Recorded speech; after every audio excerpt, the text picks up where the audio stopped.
Hello everyone, I am here to help you today. I know you use this video to fall asleep, so before that, like the video and subscribe to the channel. Also, where are you from and what time are you watching? Now get comfortable and relax. The first night in my new apartment, I convinced myself the sounds were just the building settling. By the third night I knew better. There's a difference between the random creaks of an aging structure and the deliberate measured cadence of footsteps. Someone or something was pacing the hallway outside my door at 2:11:13 a.m. Not that the building manager would admit it. You're the only tenant on the seventh floor. Mr. Hayes, she had assured me with that plastic smile when I signed the lease, perfect privacy, just as you requested.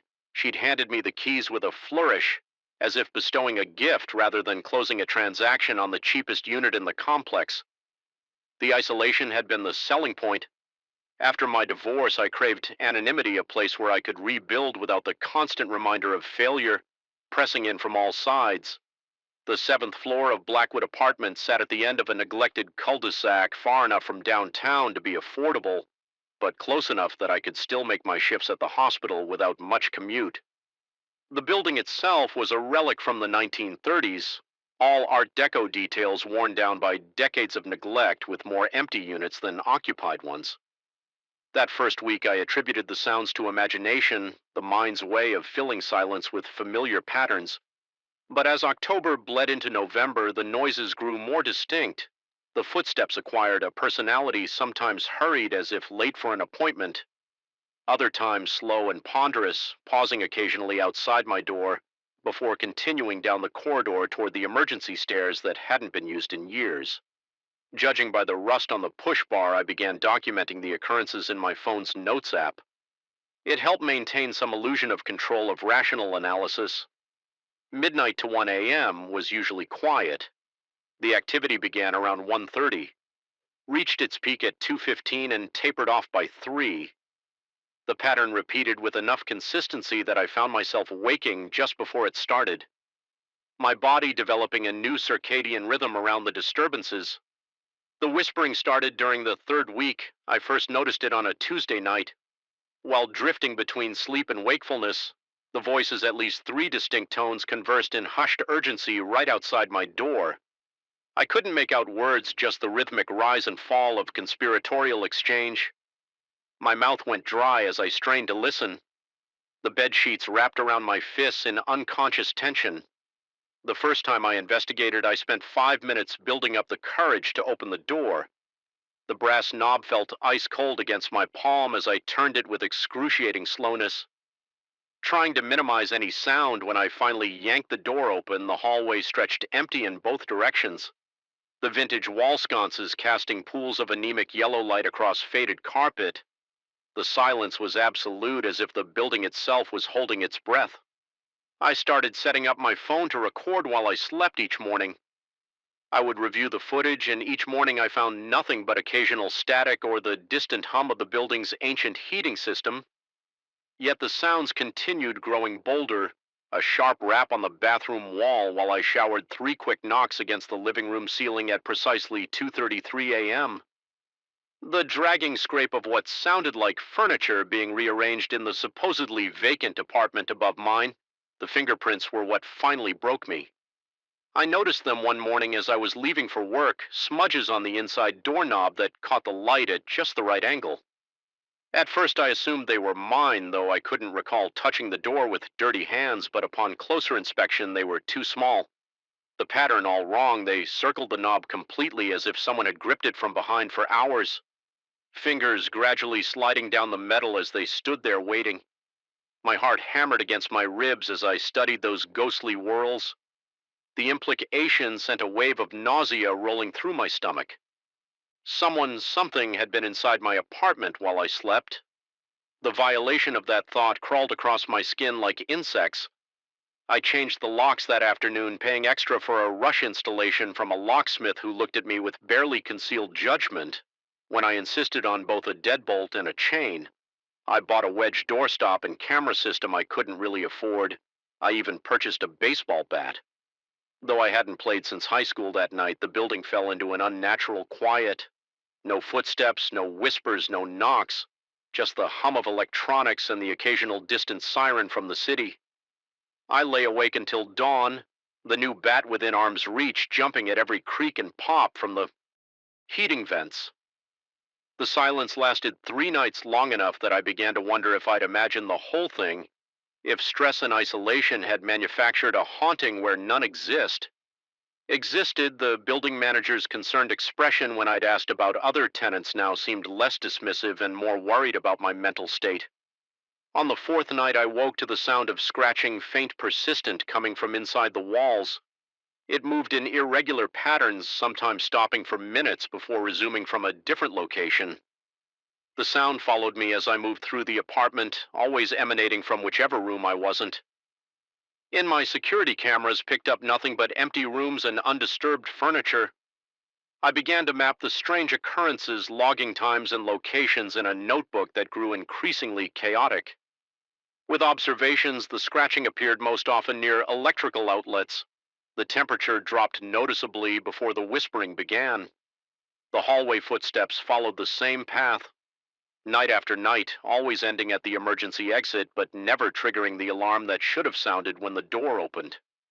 Sleep deprivation eroded my certainty at work. I caught myself zoning out during patient handovers, my mind replaying the previous night's disturbances on loop. My supervisor expressed concern about my bloodshot eyes and trembling hands. I offered vague explanations about insomnia and promised to see someone about it. Knowing I wouldn't, researching the building's history became an obsession.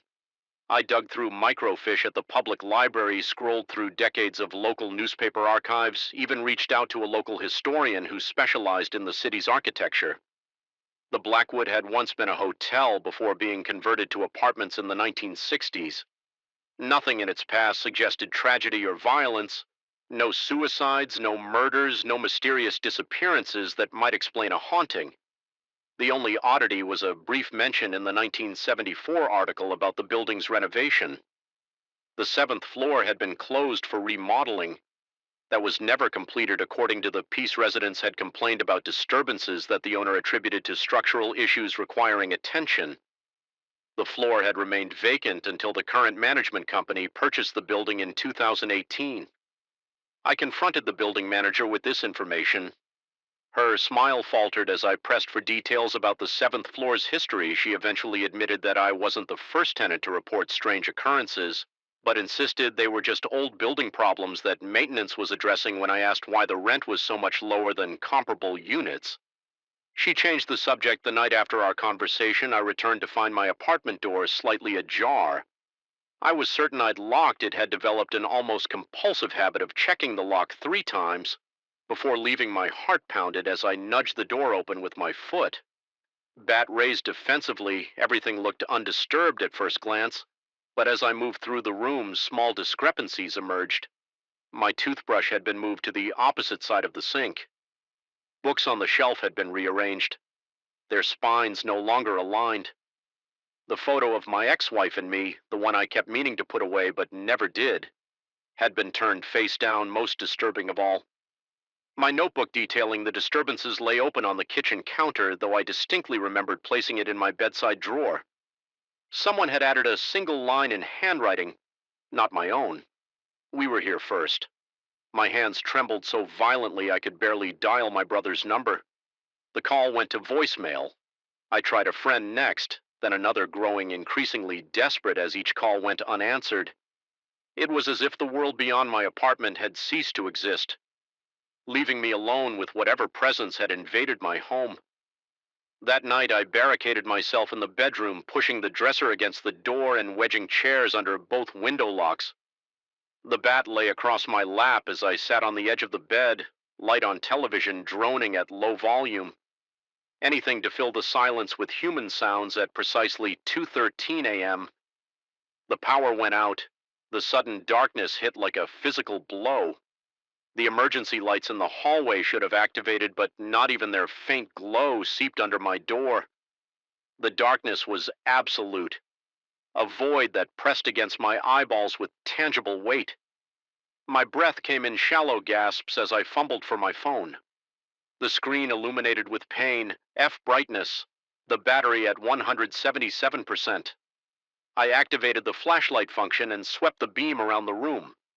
The familiar contours of furniture offered momentary comfort until the light caught something that didn't belong, a handprint on the ceiling directly above my bed, as my gaze fixed on that impossible mark. The first knock came not from the hallway or the walls, but from inside my closet. I froze, muscles locked in primal terror. The second knock followed, then a third, establishing a steady rhythm that matched my racing heartbeat. The closet door began to rattle in its frame, the cheap wood flexing inward as if under tremendous pressure. My throat constricted. I tried to call out, to demand identification from whatever lurked behind that thin barrier, but produced only a strangled whimper. The rational part of my brain insisted no one could have gotten into the closet. I would have seen them. The primal part knew better. The pounding accelerated, the door shuddering with each impact. Then, as suddenly as it began, it stopped. The silence stretched for 3 agonizing seconds before being broken by the soft click of the closet latch. Releasing the door swung open with excruciating slowness, revealing nothing but hanging clothes and stacked storage boxes. My phone's light illuminated every corner, confirming the emptiness. I exhaled shakily, wondering if the wind from the building's ventilation system could have. The whispers erupted from all directions simultaneously. Dozens of overlapping voices hissing unintelligible words from inside the walls. Above the ceiling, beneath the floorboards, the temperature plummeted. My exhaled breath suddenly visible in the beam of light. The dresser blocking my bedroom door began to slide with a grinding screech pushed by an unseen force. I scrambled backward until I hit the headboard phone, clutched in a death grip as I swept the light frantically around the room. The battery indicator flashed red 15%, then 14%. The power draining at an impossible rate. The voices grew louder, almost but not quite resolving into comprehensible speech. As the dresser completed its journey across the floor, the doorknob began to turn. I watched paralyzed as it rotated completely to the left, then to the right, testing the mechanism, finding it unlocked. The door began to open. My phone died in the perfect darkness that followed. I heard footsteps enter my room, multiple sets approaching from different angles. The mattress depressed slightly as weight settled at its foot. The air grew thick with the scent of dust and something older. Like paper left too long in a damp basement, a hand brushed my ankle. I broke, then lunging blindly across the bed, swinging the bat in wild arcs that connected with nothing but air. I collided with the wall, then reoriented myself and charged toward where I remembered the door being. My shoulder slammed into the frame.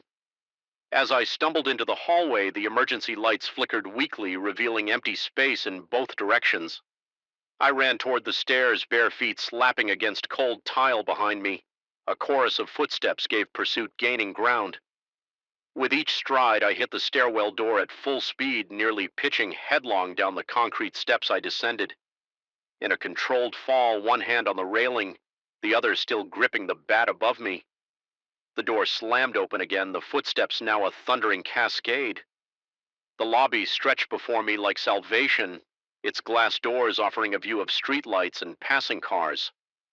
I crossed the faded carpet at a sprint, reaching for the push bar. It didn't budge. I slammed against it again, then tried pulling. Instead of pushing, the doors remained immovable, as solid as the wall around them. Through the glass, I could see people walking past, oblivious to my plight. I pounded on the transparent barrier, screaming for help. No one turned. No one heard the footsteps reach the bottom of the stairs. I spun around, pressing my back against the unyielding door.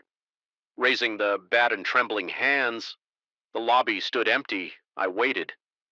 Muscles tensed for an attack that didn't come. Minutes dragged by in silence. Eventually, I gathered enough courage to cross back to the stairwell, peering cautiously up the concrete shaft. Nothing moved in the shadows. I tried the front doors again.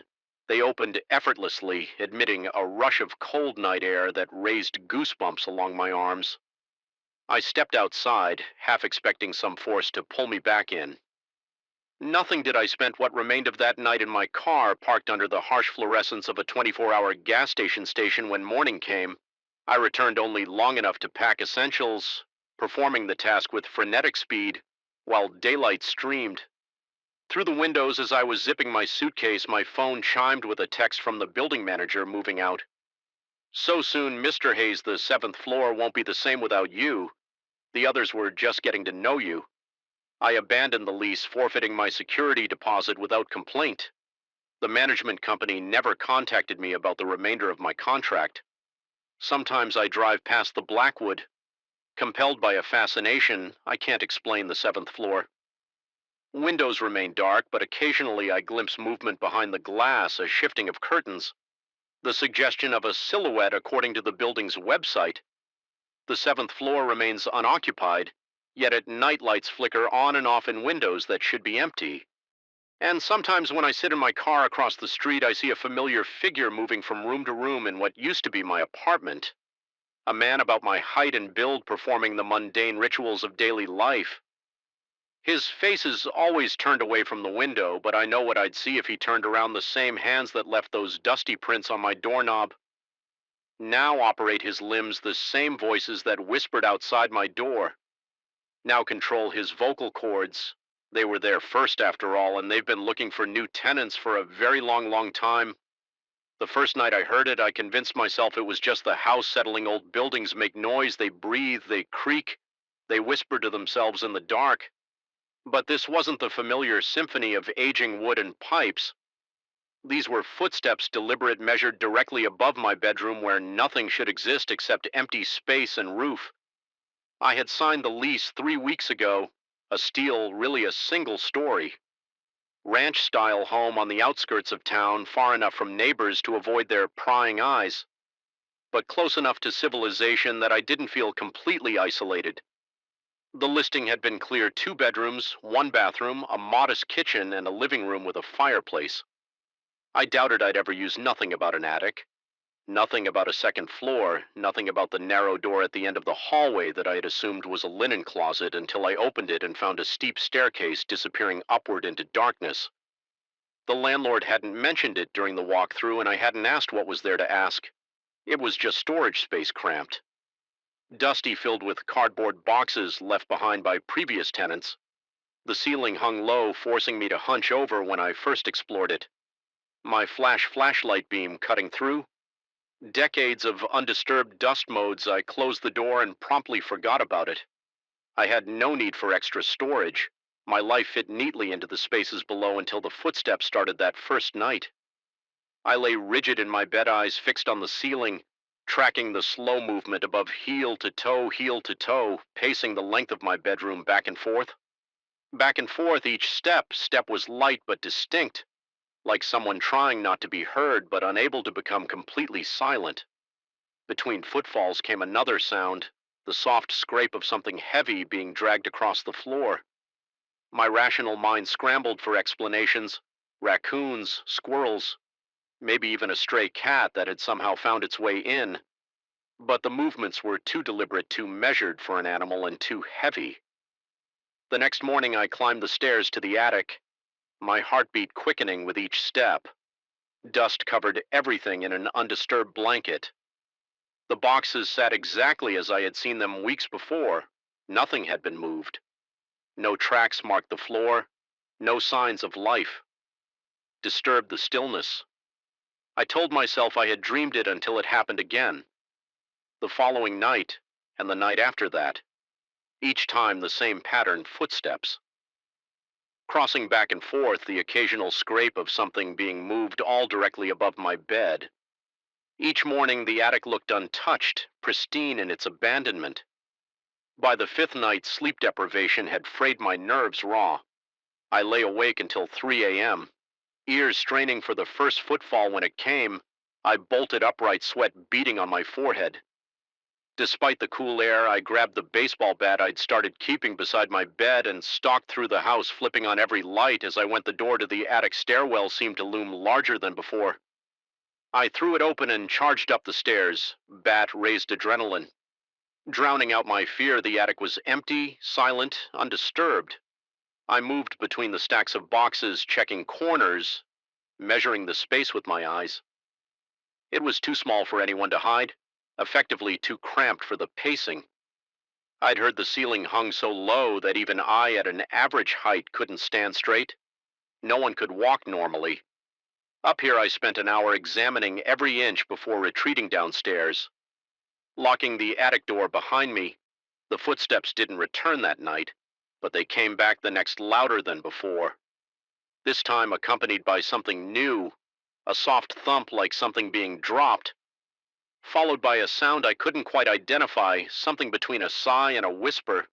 I stopped using my bedroom, moved to the couch in the living room as far from the attic stairs as possible. Sleep came in fitful bursts, my body jerking awake at the slightest sound from above, because now the sounds weren't confined to the space above my former bedroom. They migrated throughout the attic from one end to the other. Restless and increasingly bold, I convinced a friend to stay over. Hoping for validation, asked casually if he heard anything strange during the night. He slept soundly, reported nothing unusual in the morning, and looked at me with barely concealed concern when he saw the dark circles under my eyes, the tremor in my hands. As I poured coffee, I didn't mention the attic to him. How could I explain that a space too small for human movement somehow contained human footsteps, that boxes sat undisturbed, despite sounds of furniture being dragged, that I was slowly coming undone because of what might be nothing more than the house settling? After 2 weeks, I couldn't stand it anymore. I instead called a padlock on the attic door, not to keep whatever was up there contained, but to prove to myself that nothing was accessing the space. I checked the windows in the attic. All were painted shut, sealed tight. For what looked like decades, no entry point existed except the stairs. That night, the sounds were muffled but unmistakable footsteps, movement and something new, a rhythmic tapping like fingers drumming impatiently against wood. My skin crawled with each tap, each footfall. My mouth went desert dry, my heart hammering so hard I could feel it in my throat. Morning revealed the padlock intact, undisturbed. But when I ventured up into the attic, cold dread pulled in my stomach. The boxes had been moved, not dramatically, not thrown around or opened, but rearranged in subtle ways. A stack that had been against the north wall now stood 3 feet to the left. Boxes that had been stacked 3 high were now in rows of 2. I told myself I was mistaken. Memory is fallible. Stress distorts perception. I took photos of the attic with my phone before leaving for work, determined to document any future changes. The next morning, the photos didn't match the arrangement I found. Boxes had migrated again. This time, more significantly, one was open, its contents, old books from the look of it, spilled across the floor. The padlock remained intact, unbroken, unopened. I changed the locks on all exterior doors, checked every window twice, convinced myself there must be another entrance to the attic. I hadn't discovered some hidden access point that would explain everything rationally. I tapped walls, measured rooms against each other, looking for inconsistencies that might reveal a secret passage. Nothing a week later came the power outage. One moment I was watching TV, trying to drown out the now constant sounds from above, and the next I was plunged into darkness. The sudden silence was almost as startling as the blackout. No TV, no refrigerator hum, no air conditioning, and for a moment, no footsteps from above. I fumbled for my phone, turning on its flashlight. The circuit breaker was in the hallway that led to the attic stairs. I'd been avoiding that hallway after dark, taking the long way around through the kitchen when I needed to use the bathroom at night. Now I had no choice. My breathing came in short. Shallow bursts as I made my way down the hall. Phone extended before me like a ward against the darkness. The beam of light bounced with my trembling hand, creating monstrous shifting shadows on the walls. The hair on the back of my neck stood on end, my skin prickling with the certainty that I was being watched. The circuit break panel was just beside the attic door as I reached for it. A sound from above froze me in place. Not footsteps this time, but a single heavy thud directly above, as if something had fallen or jumped down. I looked up reflexively, then back at the attic door. The padlock was still in place, but something about the door itself seemed wrong. It took my panicked brain a moment to process what I was seeing. The door was ajar, not fully open, but cracked about an inch, despite the secured lock. a physical impossibility before I could react. Movement caught my eye. My flashlight beam had wandered to the stairs visible through the gap in the door. There, halfway up, stood a silhouette, human, shaped but wrong, somehow too thin, too.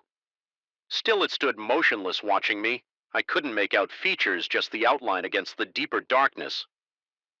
Beyond, my light seemed to stop at its edges, unable to illuminate details. My lungs seized. My heart stuttered to a stop, then exploded into a frantic rhythm. I couldn't move, couldn't speak, could barely think past the primal terror flooding my system. The figure didn't move either, just watched, waited the silence. Stretched between us, heavy with implications I wouldn't process. I blinked, it was gone, not as if it had moved away. There hadn't been time, and I would have seen it. Retreat up the stairs, it was simply gone between one heartbeat and the next, leaving nothing but empty space where it had stood. I fled, ran out the front door in my bare feet, keys clutched in my shaking hand, and drove to a motel, called in sick to work. The next day, contemplated never returning to the house, but daylight brought forced rationality. I had a lease. Most of my possessions were there. I couldn't afford to break the agreement and find a new place, and maybe, just maybe, I was experiencing some sort of stress-induced hallucination. Sleep deprivation does strange things to the mind. I knew that I returned, mid-morning sunlight streaming through every window I could uncover. The house looked ordinary, unthreatening. The attic door was closed, the padlock secure, no gap, no sign.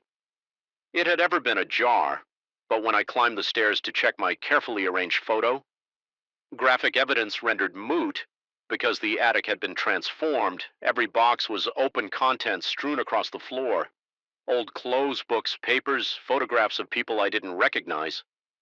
Decades of abandoned possessions scattered like the aftermath of a frantic search in the center of the chaos. One item stood out, a small wooden box I hadn't seen before, positioned precisely in the middle of the floor, directly above where my bed had been open.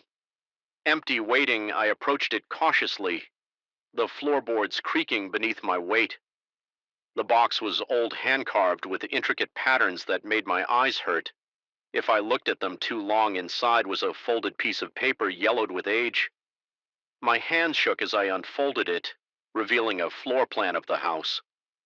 My house drawn in faded ink, but not as it was. Now the drawing showed a larger structure with rooms that didn't exist, hallways that led nowhere in the current layout, and notes scribbled in margins in a cramped hand I could barely decipher. The compression is successful. Space folds upon itself when unobserved. The rooms exist simultaneously with and without. The entity remains contained but aware. It watches through the thinned barriers. Do not acknowledge its presence. Do not let it know you can perceive it. Above all, do not unlock the door. I dropped the paper, backing away until I hit the wall because I had unlocked the door. Hadn't I? Not the physical padlock, but something else. Some barrier between what should and shouldn't be. By acknowledging the sounds, by searching for explanations, by looking directly at what stood on the stairs, I had unlocked something. I sleep in my car most nights. Now return to the house only during daylight hours and never venture near the attic. The landlord won't let me break the lease without losing my security deposit, and I can't afford that. So I stay in a limited capacity, watching the house. Watch me, the footsteps have stopped. The house is silent at all hours. The attic door remains closed, padlocked, undisturbed. But sometimes when I force myself to sleep in the house on the couch, lights blazing, I wake to find things moved. Nothing dramatic. A book placed on a different shelf. A cup migrated from cabinet to countertop, my keys 6 inches from where I left them. And recently, something new has started. My phone fills with pictures I never took, dozens each night, all of empty hallways, vacant rooms, unoccupied spaces in my house. Except when I look closely, they're not quite empty. In the corner of each frame, just barely visible, stands a silhouette, watching, waiting, getting closer each time. I don't know how much longer I can stay here, but I'm increasingly uncertain that leaving would solve anything, because I'm beginning to suspect that whatever was contained in the attic isn't bound to the house anymore. I think it's bound to me now. And the most terrifying part, Sometimes I catch myself pacing back and forth, heel to toe, as if measuring a space much smaller than the room I'm in, as if I'm the one being compressed, now folded into something that exists both here and not here. I've started avoiding mirrors. I'm afraid of what might be looking back. The old floorboards creaked under my weight as I followed Mrs. Blackwood through the dimly lit corridor of Raven's Rest in something about the air felt wrong, heavy and stagnant, as if it had been trapped inside these walls for centuries. The proprietor's practiced smile never reached her eyes as she handed me the antique brass key to room 7, her fingertips unnaturally cold against my palm. "Remember, Mr. Evans," she said, her voice barely above a whisper, "the second floor is closed for renovations. Under no circumstances should guests attempt to go upstairs." Her eyes lingered on mine a moment too long before she turned away, leaving me alone with my luggage and an inexplicable chill that had nothing to do with the autumn weather outside. I'd found Raven Rest online while searching for accommodations off the beaten path for my writing sabbatical. Somewhere quiet, somewhere with character, the Victorian mansion turned in boasted 300 years of history in the small coastal town of Blackwater Cove. The rates were surprisingly reasonable and the promise of solitude, exactly what I needed to finally finish my novel. The online reviews mentioned the place was atmospheric and full of old W world charm descriptions that seemed innocuous. At the time, my room was spacious enough with worn but elegant furnishings that spoke of bygone eras. A four-poster bed dominated the space, its heavy burgundy curtains absorbing what little daylight filtered through the single window. A writing desk faced the wall, positioned beneath an ancient mirror with a tarnished silver frame. The ceiling rose high above, adorned with intricate crown molding that drew the eye to a small, circular pattern directly above the bed. The first day passed uneventfully. I spent hours at the desk, productive for the first time in months. The isolation and lack of modern distractions seemed to be working their magic. I wrote until my fingers ached, stopping only when my stomach demanded attention. Mrs. Blackwood had prepared a solitary dinner in the small dining room downstairs. She watched me eat from the kitchen doorway, her thin frame barely visible in the shadows. When I asked about the history of the house, she provided only vague references to wealthy merchants and noted that the property had changed hands many times over the centuries. My inquiries about the second floor were met with a tour reminder that it was unsafe. Due to structural concerns, the conversation died, after that leaving me to finish my meal in silence. It was during my first night that I heard them. The antique clock in the hallway had just chimed twice when I jerked awake, my heart hammering against my ribs. Something had pulled me from deep sleep, not a nightmare, but a sound. I lay perfectly still, ears straining in the darkness. At first there was nothing but the gentle tapping of tree branches against my window and the distant crash of waves on the shore. Then I heard voices, not one but several, engaged in what seemed to be a heated discussion. Directly above my ceiling, the words were indistinct, muffled, as if coming through layers of insulation, but the cadence was unmistakably human. The circular pattern in the ceiling center appeared to amplify. The sounds, almost like an acoustic design feature. My mouth went dry as I listened to the rise and fall of their tones, sometimes urgent, sometimes dropping to whispers too faint to perceive. I told myself it must be other guests, despite Mrs. Blackwood's claim that I was the only one staying at the inn that week. Perhaps she had family living upstairs, or workers had arrived early for the renovations. Logical explanations existed. They had to in the morning. The memory of those voices seemed less threatening in the weak sunlight that filtered through my window. I mentioned hearing movement upstairs to Mrs. Blackwood as she served breakfast. Her hand trembled slightly as she poured my coffee, dark liquid sloshing dangerously close to the cup's rim. She denied anyone being up there, explaining that the old house simply settled at night. The pipe, she added with a dismissive wave, sometimes made strange sounds that new guests mistook for voices. Her explanation seemed rehearsed, delivered with the same hollow smile that never touched her eyes. I spent that day exploring the small town, gathering local information at the Historical Society. I learned more about R's Rest than Mrs. Blackwood had shared. The building had originally belonged to a shipping merchant named Elias Blackwood. In the early 1700s, records indicated the upper floor had once housed servants' quarters. When I asked if there were any tragic events associated with the property, the elderly archist's expression darkened. She hesitated before mentioning rumors of disappeared servants and whispers of dark rituals, but quickly dismissed them as local superstition. My skin prickled as she described how Elias Blackwood had been obsessed with communicating with entities he believed existed in the spaces between worlds. That night I was prepared. I stayed awake watching the ceiling and waiting. The clock struck 2, and like clockwork, the voices began. My pulse quickened as I strained to make out words. This time I detected a pattern, what sounded like questions, followed by responses almost like an interrogation. One voice seemed to dominate deeper than the others with an authority that made my skin crawl. The conversation lasted precisely 17 minutes before abruptly stopping. Unable to contain my curiosity, I slipped from bed, my bare feet flinching at the touch of the ice-cold floorboards. I grabbed my phone for light and stepped into the hallway. The air felt different outside my room, thicker with an acrid undertone that burned the back of my throat. My flashlight revealed nothing unusual in the corridor, just faded wallpaper and the staircase leading to the forbidden second floor. The stairs creaked ominously with each step sweat, beat on my forehead despite the chill at the top. Landing stood a heavy oak door, just as Mrs. Blackwood had described, locked and off limits. I tested the handle, finding it immovable. Pressing my ear against the wood, I heard nothing but the blood rushing through my veins as I turned to head back down. Something caught my eye, a dark substance seeping from beneath the door. My throat constricted as I crouched for a closer look. It appeared to be water, but in the beam of my flashlight, it had an unmistakable reddish tint. I reached out, fingers trembling, but before I could touch it, the substance retreated, pulling back under the door as if being drawn away by some unseen force. My heart slammed against my ribs as I scrambled backward, nearly falling down.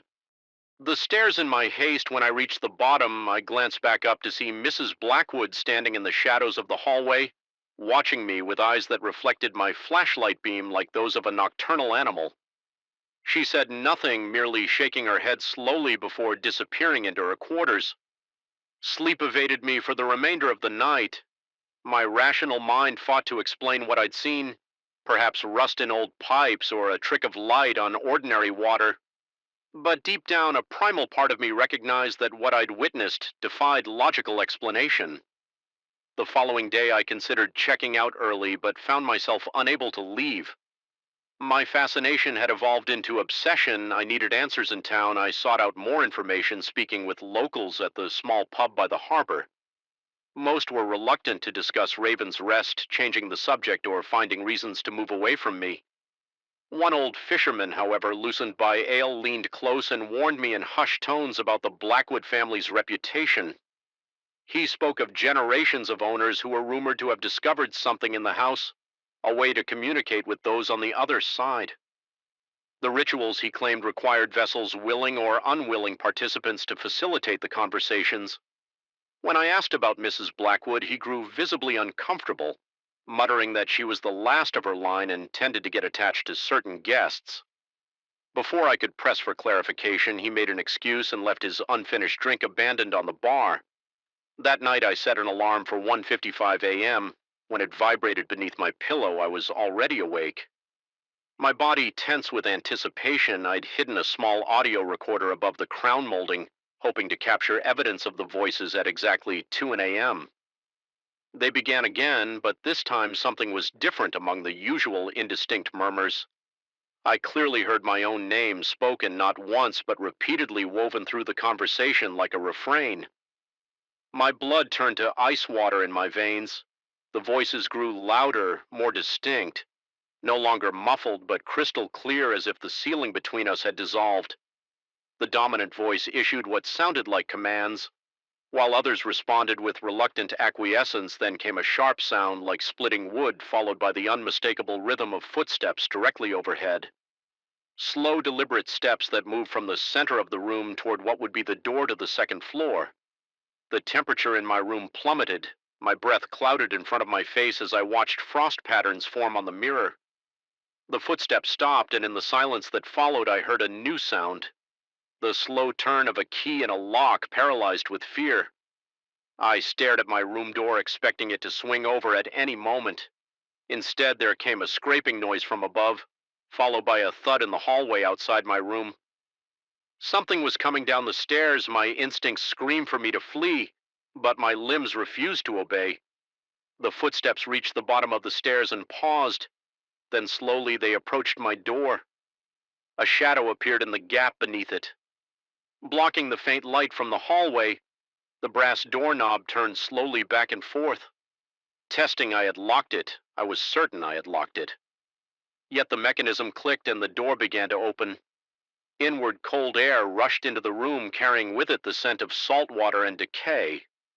I finally broke free from my paralysis, scrambling backward until I hit the headboard, my heart threatening to burst from my chest. The door opened, fully, revealing not Mrs. Blackwood, but an empty hallway.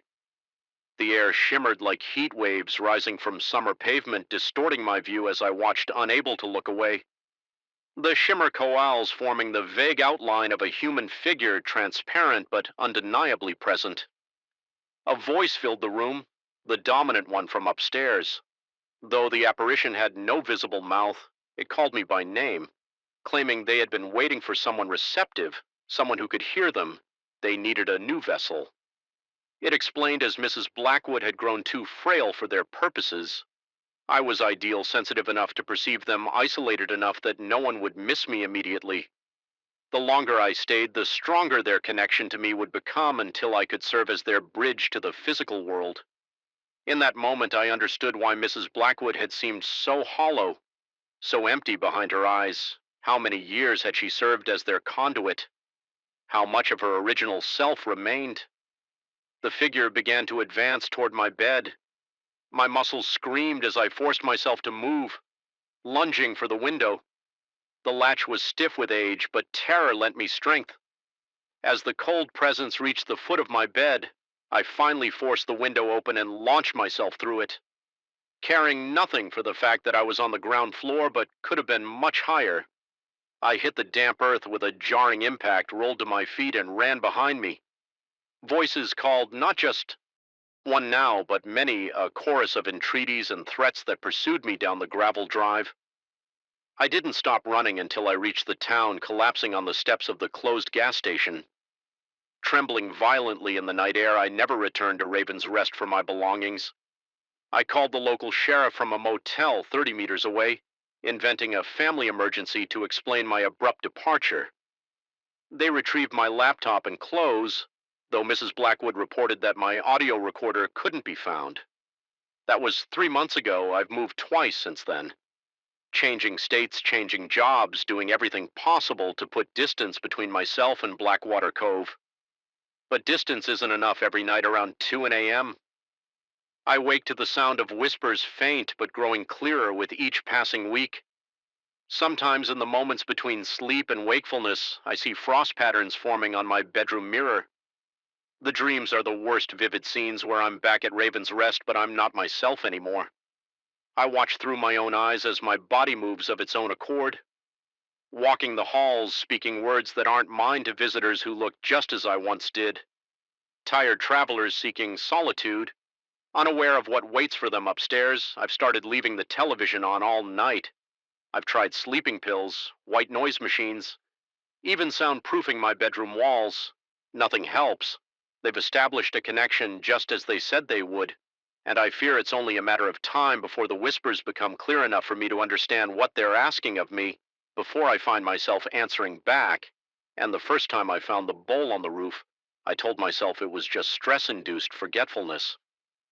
By the fifth time, I knew something else was happening in my new home, something that defied explanation. My hands trembled as I held the ceramic bowl, its intricate blue patterns seeming to shift under the dim hallway light. My late uncle's prized possession shouldn't have been able to migrate through locked doors, and certainly not onto the slanted roof outside my bedroom window. Yet there it was, again positioned precisely where the morning sun would illuminate its glazed surface, as if demanding to be noticed. I purchased the Victorian-style home on Blackwood Lane at a price that seemed too good to be true. 3 bedrooms, original hardwood floors, a wraparound porch, and a spacious attic, all for less than comparable properties in the area. The real estate agent mentioned something about the previous owners leaving abruptly, but I was too enchanted by crown molding and bay windows to press for details. Moving from my cramped apartment into this 19th century M masterpiece felt like stepping into the life I'd always envisioned for myself. The bowl was the only item I had inherited from Uncle Robert when my parents delivered it. After the reading of his will, they mentioned how odd it was that he'd specifically named me as its recipient, especially since we'd never been particularly close. I remembered seeing it displayed prominently in his study during the few childhood visits I'd made to his remote farmhouse. The intricate ceramic piece featured concentric patterns of deep cobalt blue, with strange symbols etched into its base that resembled no language I recognized. I'd placed it on my mantelpiece as a respectful nod to family obligation rather than genuine appreciation. 3 days after moving in, I discovered the bowl in the garden. Shed nestled among rusted tools, I distinctly remembered placing it on the mantel the previous evening. Assuming I had moved it during my unpacking delirium and forgotten, I returned it to its place. The next morning, it sat perfectly centered on my kitchen island the day after, balanced precariously on the banister of the second floor landing. Each time I returned it to the mantel, each time it migrated. Elsewhere on the 7th night, I placed the bowl in a locked cabinet in my home office. I double-checked the lock, even testing the door with several firm tugs for added measure. I positioned a chair against the cabinet and balanced my phone on the chair's edge, an improvised alarm system that would clatter to the floor if disturbed sleep came reluctantly that night. My mind racing through rational explanations. Perhaps the house was settling, causing imperceptible shifts that somehow unlocked the cabinet. Maybe I was sleepwalking for the first time in my life. Possibly I was experiencing early onset dementia like my grandmother at 3:17 a.m. I awoke to absolute silence, no phone clattering, no disturbance whatsoever. Relief washed over me until I rolled over and saw the bowl sitting on my nightstand less than a foot from my face. My heart slammed against my ribcage as I scrambled backwards, tumbling from the bed and crashing to the floor. Cold sweat drenched my t-shirt. My breath came in. Shallow, rapid bursts that couldn't satisfy my lungs' desperate demand for oxygen. The bowl remained motionless, its blue patterns seeming to pulse in the dim glow of the streetlight filtering through my curtains. I fled the room, spending the remainder of the night huddled on the living room sofa with every light blazing. When morning came, I checked the cabinet's still locked chair, undisturbed, as if the bowl had simply phased through solid matter, desperate for answers. I took the bowl to an antiques appraiser the following day. The elderly woman examined it carefully, her magnifying glass hovering over the strange markings on its base. She explained that the piece appeared to be mid-19th century, likely of Eastern European origin, though the symbols defied her expertise in ceramics markings. When I explained my predicament, choosing my words carefully to avoid sounding deranged, her expression shifted from professional interest to guarded concern. She returned the bowl hastily, suggesting I consult with a different type of expert, one who specialized in objects with attachment issues, as she delicately phrased it. That afternoon, I spent hours researching the history of my house. The local historical society provided records showing the home had been built in 1872 by a merchant named Elias Blackwood, who had made his fortune importing exotic goods from Eastern Europe. The property had changed hands numerous times over the decades, with several owners departing under unusual circumstances: sudden relocations, unexpected financial problems, or vague health concerns that necessitated moves to different climates. As I drove home, a disturbing thought surfaced. What if my uncle's bowl had some connection to the original owner of my house? The timing aligned historically, and the Eastern European connection seemed too coincidental. My stomach tightened as I remembered that Uncle Robert had been an avid collector of antiques from estate sales across the country. That night, I placed the bowl in the center of my kitchen table and simply observed it. The house felt different somehow. The usual creaks and settling noises seemed deliberate, as if the structure itself was communicating in a language just beyond my comprehension. The temperature fluctuated unpredictably. Certain rooms became inexplicably cold. While others grew stifling, the air felt dense, charged with a potential energy that made the fine hairs on my arm stand at attention. At midnight, I tried a different approach. I spoke aloud to the empty house, addressing whatever force might be listening. I explained that the bowl had been given to me, that I was its rightful owner now, and that I meant no disrespect by bringing it here. My voice echoed through the high-ceilinged room, sounding thin and uncertain, even to my own ears, as the words left my mouth. The overhead light flickered briefly, and for a moment I could have sworn I felt something brush past me. Not a physical touch, but a disturbance in the air. Like the wake of something moving quickly. I barely slept that night, drifting in and out of consciousness on the living room sofa again. Each time I opened my eyes, the bowl remained on the kitchen table, visible through the doorway. By morning, exhaustion had overtaken my fear, and I fell into a deeper sleep. I awoke to a crash from the basement. Sunlight streamed through the windows, indicating late morning. My muscles protested as I rose from the awkward sleeping position and cautiously approached the basement door. The bowl was no longer on the kitchen table. The wooden stairs creaked under my weight as I descended into the cool darkness below. I fumbled for the light switch, my fingers trembling against the wall when fluorescent lights flickered to life. I saw the bowl resting in the center of the concrete floor, intact, despite what had sounded like a fall. As I approached it, something else caught my attention, a section of the basement wall where the ancient wallpaper had peeled away, revealing the plaster beneath. Curiosity overwhelmed caution as I moved closer to examine the exposed wall. Scratched into the plaster were the same strange symbols that marked the base of the bowl. My breath hitched in my throat as I traced the markings with my fingertips, feeling slight indentations that suggested they had been carved. When the plaster was still wet during the original construction of the house, a sudden urge compelled me to hold the bowl up to the wall, aligning its markings with their counterparts etched in plaster. As I did, the temperature in the basement plummeted. My breath clouded air in front of my face, and a high-pitched ringing filled my ears. Drowning out all other sound, the bowl grew warm in my hands, then hot, not enough to burn, but uncomfortable enough that I nearly dropped it. The symbols began to glow with a faint blue luminescence, both on the bowl and on the wall, pulsing in unison like a heartbeat. The ringing in my ears resolved into something else, a voice distant and distorted, as if traveling across a vast distance. I couldn't make out words, just emotional impressions, urgency, warning, desperation. My vision blurred at the edges, tunneling until all I could see were the glowing symbols. My knees weakened, and I sank to the floor, still clutching the bowl, unable to release it, despite the increasing heat against my palms in that moment of connection. Understanding flooded through me, not in words or images, but in pure knowledge that settled into my consciousness, as if it had always been there.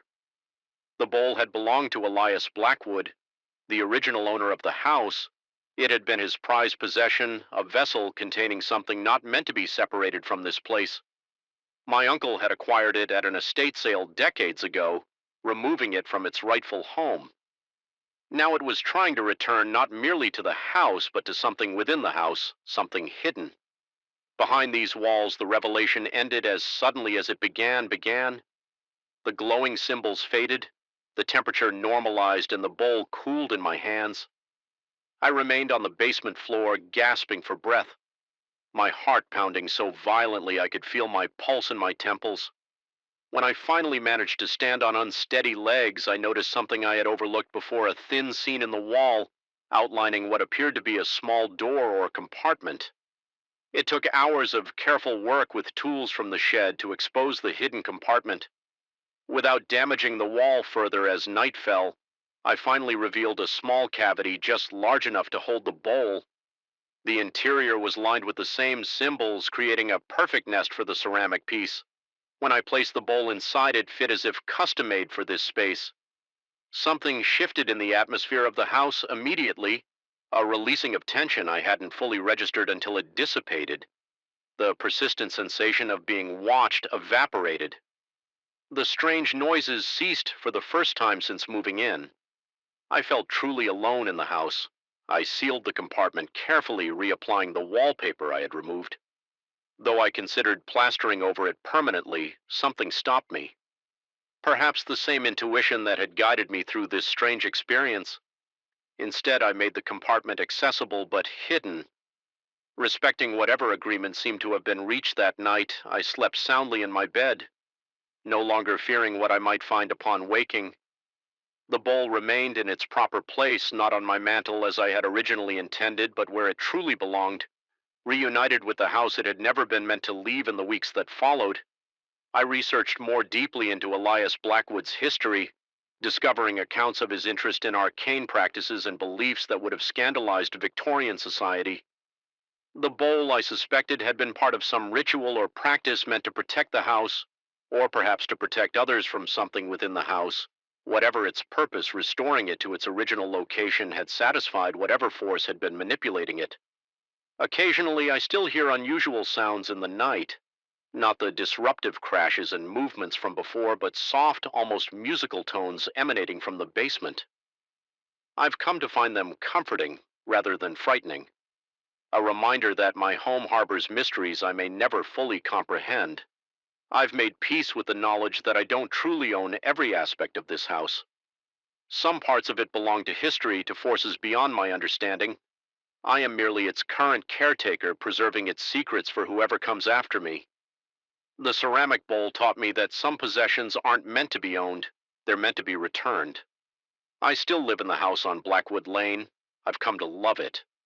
Despite or perhaps because of our unusual beginning, sometimes when I pass antique shops, I wonder how many objects sit on those shelves, desperately trying to find their way home to the places where they truly belong. And sometimes in my dreams, I see those strange symbols glowing blue in the darkness, no longer threatening, but protective, standing guard over secrets best left to undisturb. The shadows in our apartment weren't just absences of light, they were presences. I noticed this. My third night there, when the darkness pooled in, corners seemed denser than simple shade should be, almost viscous in its stillness. That's when I first felt the weight of unseen eyes tracking my movements across the living room. A prickling sensation crawled up my spine as goosebumps erupted across my skin, but I dismissed it as new place jitters. After all, $450 a month for a 3-bedroom near Westlake University was an absurd bargain, even for a building as decrepit as ours. We should have asked why Mike and Ethan seemed unbothered.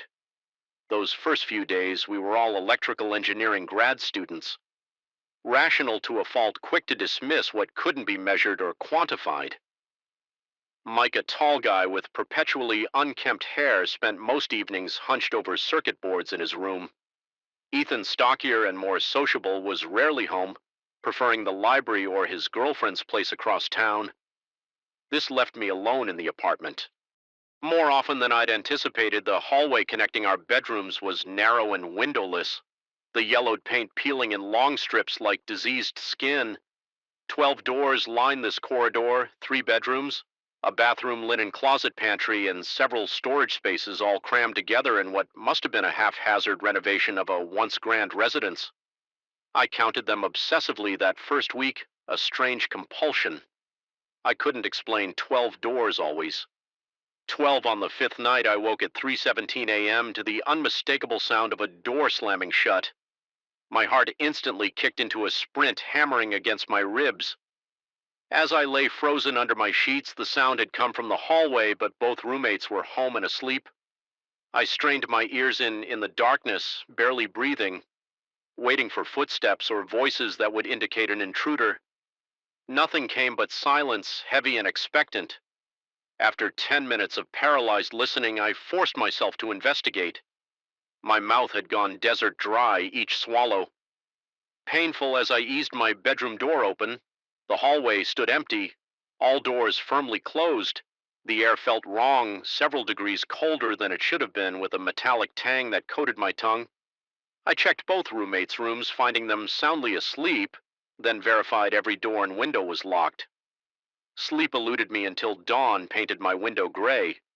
Over breakfast, I casually asked if anyone had gotten up during the night. Both shook their heads, exchanging puzzled glances. Ethan suggested old buildings settle in strange ways, pipes knock wood contracts. Mike nodded in agreement, mouth full of cereal. The matter was dismissed. But the incident marked the beginning of escalating disturbances. The random door slamming became regular, always between 3 and 4 a.m.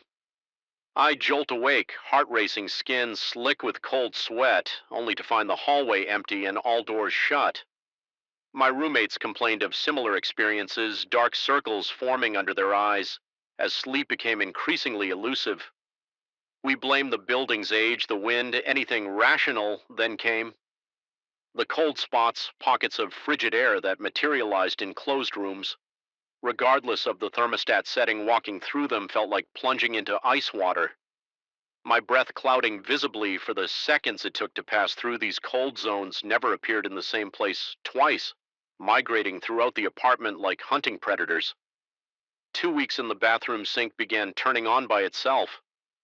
The first time it happened, I was alone studying in my room when the distinctive squeak of the faucet handle turning caught my attention. My stomach tightened into a hard knot as I approached the bathroom, finding water streaming into the basin. Though no one had been near it, I twisted the handle shut with trembling fingers, noticing how unnaturally cold the metal felt against my skin. When I reported this to my roommates, their forced laughter couldn't mask their unease. We agreed to check the plumbing, but none of us actually did. I began documenting the occurrences in a journal, partly to maintain some semblance of scientific date attachment. Partly to convince myself I wasn't losing my mind, the entries grew increasingly frantic. Day 17 due slammed 3 times. Last night found kitchen chairs rearranged this morning. Mike and Ethan deny moving them day 19. Cold spot in my bedroom lasted over an hour. Temperature dropped to 46 degrees Fahrenheit according to my thermometer, while the rest of the room remained at 68 degrees. Fahrenheit impossible day, 21. Sink turned on twice. Second time water was scalding hot steam. Filling the bathroom, discovered deep scratches inside the basin that weren't there. Before sleep deprivation began taking its toll during lectures, my attention drifted as shadows in the periphery of my vision seemed to move independently. My academic performance suffered. Professors emailed concerns. I blamed insomnia, but couldn't explain its cause without sounding deranged. Mike was the first to break. I found him one morning staring vacantly at his reflection in the bathroom mirror, knuckles white as he gripped the sink's edge. When I asked if he was okay, he turned to me with bloodshot eyes and whispered that something had been whispering his name all night. From inside the walls, he moved out that afternoon, offering no explanation to our landlord. Leaving his security deposit behind, Ethan and I tried to rationalize Mike's departure as stress-induced paranoia, but our nervous laughter rang hollow in the apartment that now felt cavernous with one less occupant. We silently agreed to spend more time in common areas, neither willing to admit we were afraid of being alone the night after Mike left. I woke to what sounded like fingernails dragging slowly across the ceiling above the living room. The scraping noise raised every hair on my body as I lay paralyzed, my pulse throbbing in my temples. The sound continued methodically, back and forth, as if something was pacing above us, something heavy after an eternity of that rhythmic scratching. I forced myself from bed. My legs nearly buckled as I stood. Muscles weak with fear, I found Ethan already in the hallway, face ashen in the dim light without speaking. We moved toward the living room, drawn by a compulsion stronger than our terror. The ceiling fan hung motionless, but even in the darkness we could see fresh scratches marring the blades, deep grooves carved into the wood. As if by enormous claws, the switch remained in the off position.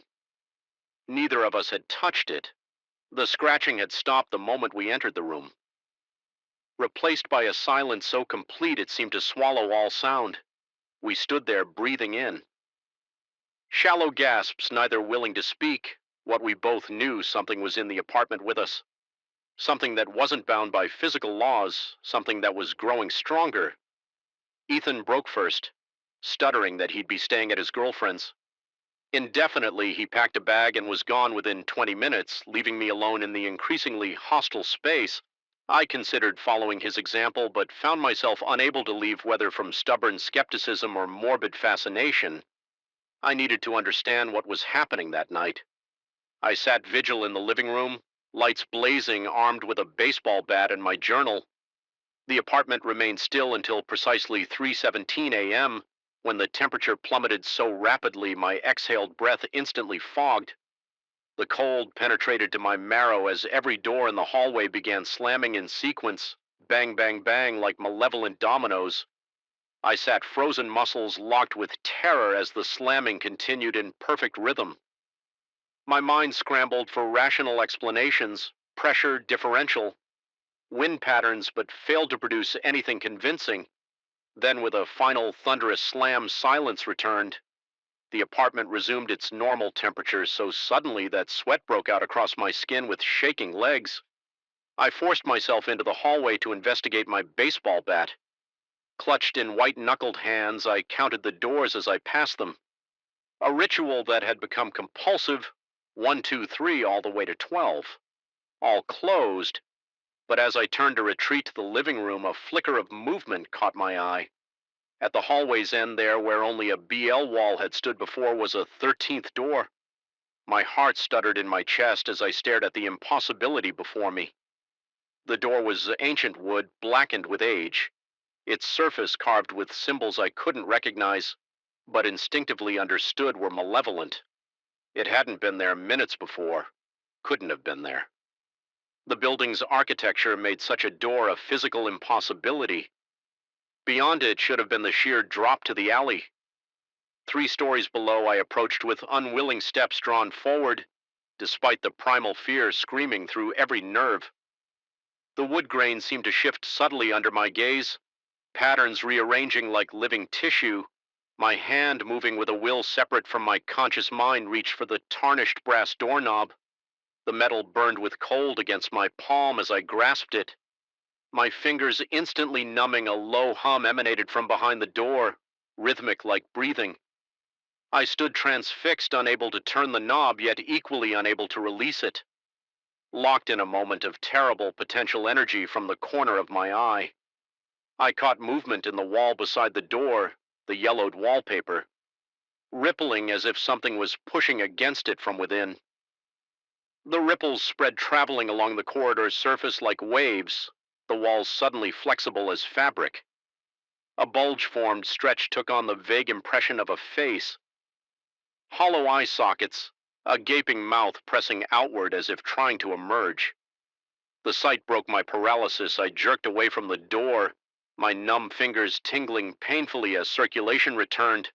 I stumbled backward, my spine hitting the opposite wall as the bulging face receded. Wallpaper smoothing as if nothing had disturbed it. The 13th door remained a dark maw in reality itself. I retreated to my room, barricading the door. With my desk, sleep was impossible. I sat with my back against the wall, eyes fixed on the door until morning light filtered through my window. When I finally summoned the courage to emerge, the hallway contained only 12 doors. The 13th had vanished, leaving no trace of its existence in the harsh light of day. I questioned my sanity. Sleep deprivation and suggestion could explain hallucinations. I considered seeking psychological help, but feared the inevitable questions about substance abuse or family history of mental illness. Instead, I drove to the county records office and requested any information on the building's history. What I found shattered any hope of rational explanation. The apartment building had originally been a psychiatric hospital in the early 1900s. Notorious for experimental treatments, my bedroom had once been part of the ward where the most disturbed patients were housed. The renovation into apartments had occurred after a mysterious fire in 1953 that claimed no lives but destroyed the hospital's east wing.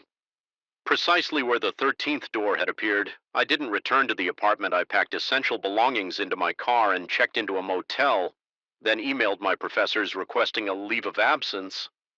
My security deposit, like Mike's, remained unclaimed. 2 months later, safely relocated to a studio apartment across town. I ran into Ethan at a campus cost shop. The dark circles under his eyes had vanished, and he seemed almost embarrassed about our shared experience. He suggested carbon monoxide poisoning could explain our shared delusions. I nodded along, willing to embrace any explanation that didn't involve 13th doors or faces and walls. As we parted, Ethan mentioned offhandedly that new tenants had already moved into our old apartment, three of them all students looking for cheap rent. I felt a coldness spread through my chest as he wished them better luck than we had that night. I dreamed of a long corridor lined with doors, 12 visible and one hidden, waiting to be manifested behind it. Something patient watched and waited, existing in the boundaries between walls, growing stronger with each acknowledgement of its presence. And in the dream I understood with perfect clarity that I had never truly left the apartment. Part of me remained there, trapped in the space behind the 13th door, while something else had walked away wearing my face. I woke gasping, my body drenched in cold sweat for a moment in the disorientation between sleep and wakefulness. I could have sworn my bedroom wall rippled slightly as if something behind it had taken a deep breath. But by the time I fumbled for the light switch, the wall stood solid and innocuous. I tell myself it was just a dream. I tell myself I'm safe now, away from that place. But sometimes in the darkest hours before dawn, I find myself counting the doors in my new apartment. And sometimes, just for an instant, I think I count one too many. BR song, the fluorescent light above my desk flickered a staccato pulse matching the throb behind my eyes. I glanced at my watch, 9:47 p.m. 3 hours passed when the building should have emptied, yet here I sat, the only illuminated window in a tower of darkness from the 23rd floor. The city sprawled beneath me, a constellation of lights that felt increasingly distant from my isolated position. I hadn't intended to stay this late again, but the H account wouldn't resolve itself. That was the price of independence. My small consulting practice demanded hours that larger firms distributed among dozens. The silence of the empty building had become my nightly companion, punctuated only by the hum of the ventilation system and occasional settling of the structure until tonight. I first noticed it while reviewing spreadsheet data. A murmur so faint I initially mistook it for traffic noise carrying up from the streets below. But as I paused, pen hovering over my notepad, the sound clarified itself. Voices, not one but several, engaged in what seemed to be a heated discussion. The sound originated from somewhere down the corridor beyond my office walls. My first thought was rational. The cleaning crew must have arrived early yet. I knew this couldn't be true. The janitorial staff worked the early morning shift, never arriving before 5 a.m. Building security had confirmed this when I'd requested my after-hours access pass. No one should be here. I returned to my work, dismissing the sounds as pipes or perhaps the elevator machinery. 10 minutes later, the voices grew louder. Words remained indistinct, but the cadence suggested argument. Rapid exchanges, AR rising. Inflection of frustration, then sudden drops to conspiratorial whispers. My skin prickled as I realized how clearly I could now discern multiple speakers, at least 3 distinct vocal patterns. The pen slipped from my fingers, rolling across the desk and onto the floor as I bent to retrieve it. The voices abruptly ceased. The silence that followed seemed more intrusive than the mysterious conversation had been. I straightened, listening intently, conscious of my quickened breathing, when nothing resumed. For several minutes I returned to my work, though concentration now eluded me. My eyes darted to the door. Every few seconds I found myself repeatedly checking my phone's clock. 10:13, 10:17, 10:22. The voices returned at 10:26, louder than before, and with a new quality that sent ice through my veins, urgency. I stood my chair, rolling back against the wall with a dull thud. The conversation outside continued uninterrupted. I moved toward my office door, each step deliberate and soundless on the carpeted floor. With my hand on the handle, I hesitated, irrationally certain that opening the door would bring me face to face with whatever lurked beyond. I swallowed hard, my throat suddenly parched, and pulled the door open in one swift motion. The hallway stretched before me, bathed in the dim blue glow of emergency lighting. Empty, every office door remained closed, each with its darkened window confirming. Vacancy. The voices which had been so distinct behind my closed door now seemed to recede, becoming fainter as I stepped into the corridor.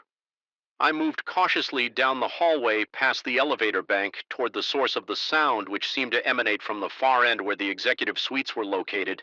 As I approached, the voices diminished further until by the time I reached the last office, a corner suite belonging to a financial advisor who I'd never seen use the space sign had fully descended. I tried the door handle locked, pressing my ear against the cool wood. I heard nothing but the electrical hum that permeates all modern buildings, feeling foolish. I made my way back to my office, attributing the experience to exhaustion and the strange acoustics of an empty building. Perhaps sounds from the street had somehow channeled through the ventilation system, creating the illusion of nearby voices.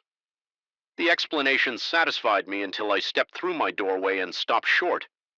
Short my chair, which had rolled back against the wall when I stood, now sat squarely before my computer as though someone had just vacated it. My pulse quickened as I scanned the room. Nothing else appeared. Disturbed? The spreadsheets remained open on my monitor, the half-empty coffee mug still perched on its coaster, my jacket still hung on the back of the door. I approached the chair cautiously, placing my palm against the cushion to check for warmth. It felt cool, but something else caught my attention, a faint scent that hadn't been present before. Something like old paper and cologne reminiscent of my grandfather's study sleep eluded me that night. I lay in my bed, replaying each detail, rationalizing each element of the experience. By morning, I had nearly convinced myself that fatigue had distorted my perception. I must have bumped the chair as I re-entered the room. The scent was probably residual cleaning solution. The voices were undoubtedly from a neighboring building, or perhaps even a television someone had left on in another office. I considered working from home that day, but dismissed the idea as cowardice. The following evening, however, I made a point to leave by 700, gathering my files to review at home. Instead, for 3 days, I maintained this new schedule, departing before darkness fully claimed the city on the fourth day. A client emergency demanded my attention well past myself and opposed curfew. By the time I'd resolved the issue, night had settled heavily outside my window. The clock on my computer read 8:57 p.m.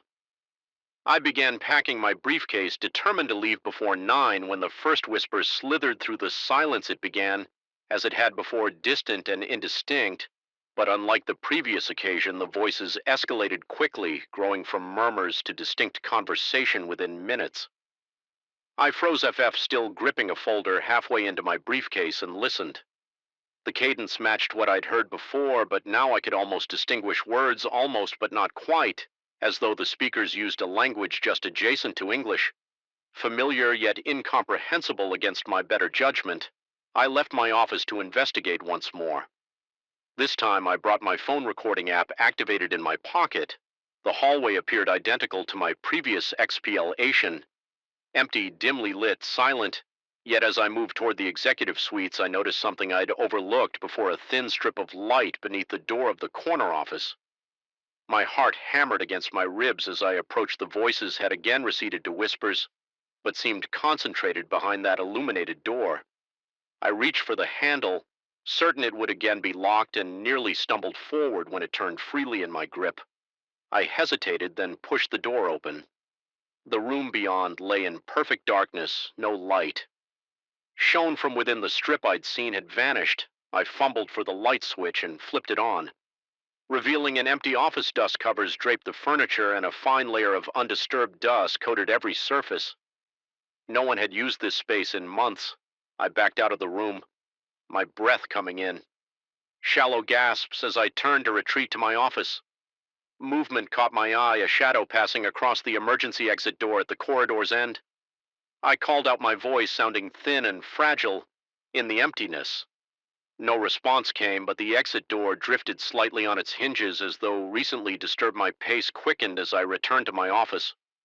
No longer concerned with stealth, I pushed through my door, grabbing for my briefcase, determined to leave the building immediately. I stopped short at the side of my desk, my papers neatly organized when I'd left. Now lay scattered across the surface. My computer monitor displayed not the spreadsheet I'd been viewing, but a blank screen with a blinking cursor. As I watched, text began to appear. one character at a time as though typed by invisible hands, WELCOMETOTHEMETING. My knees weakened, forcing me to grip the door frame for support. A chill swept through me, raising goose flesh along my arms. The cursor continued to blink after the message, waiting for what my response.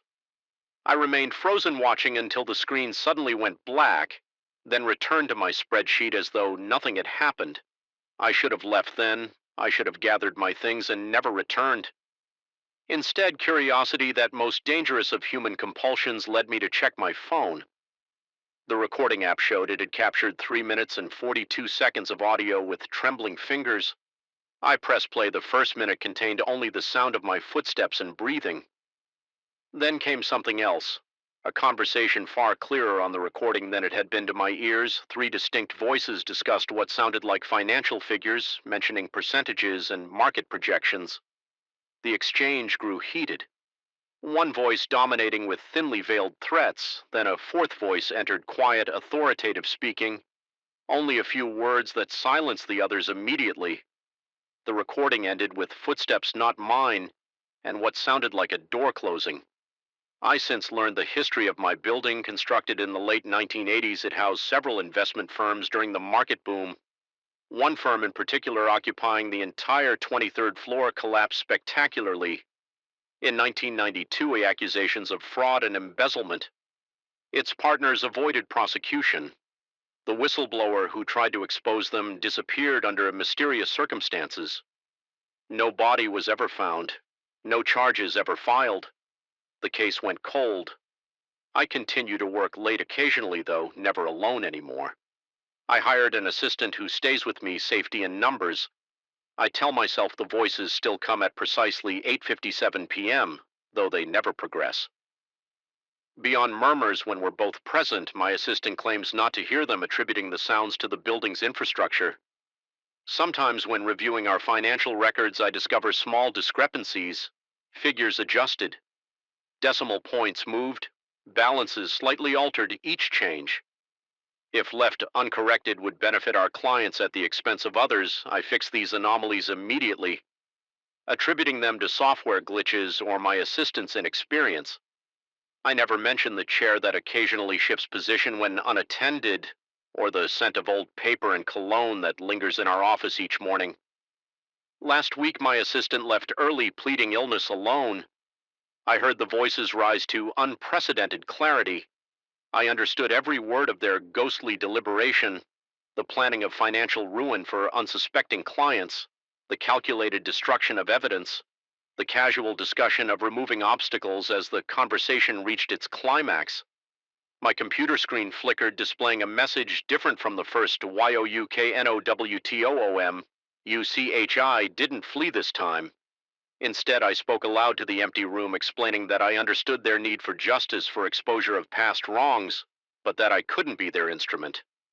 The temperature dropped precipitously as I spoke, my breath fogging in the suddenly frigid air. When I finished, my screen flashed one final message: THNSOMEONELSEWILLBE.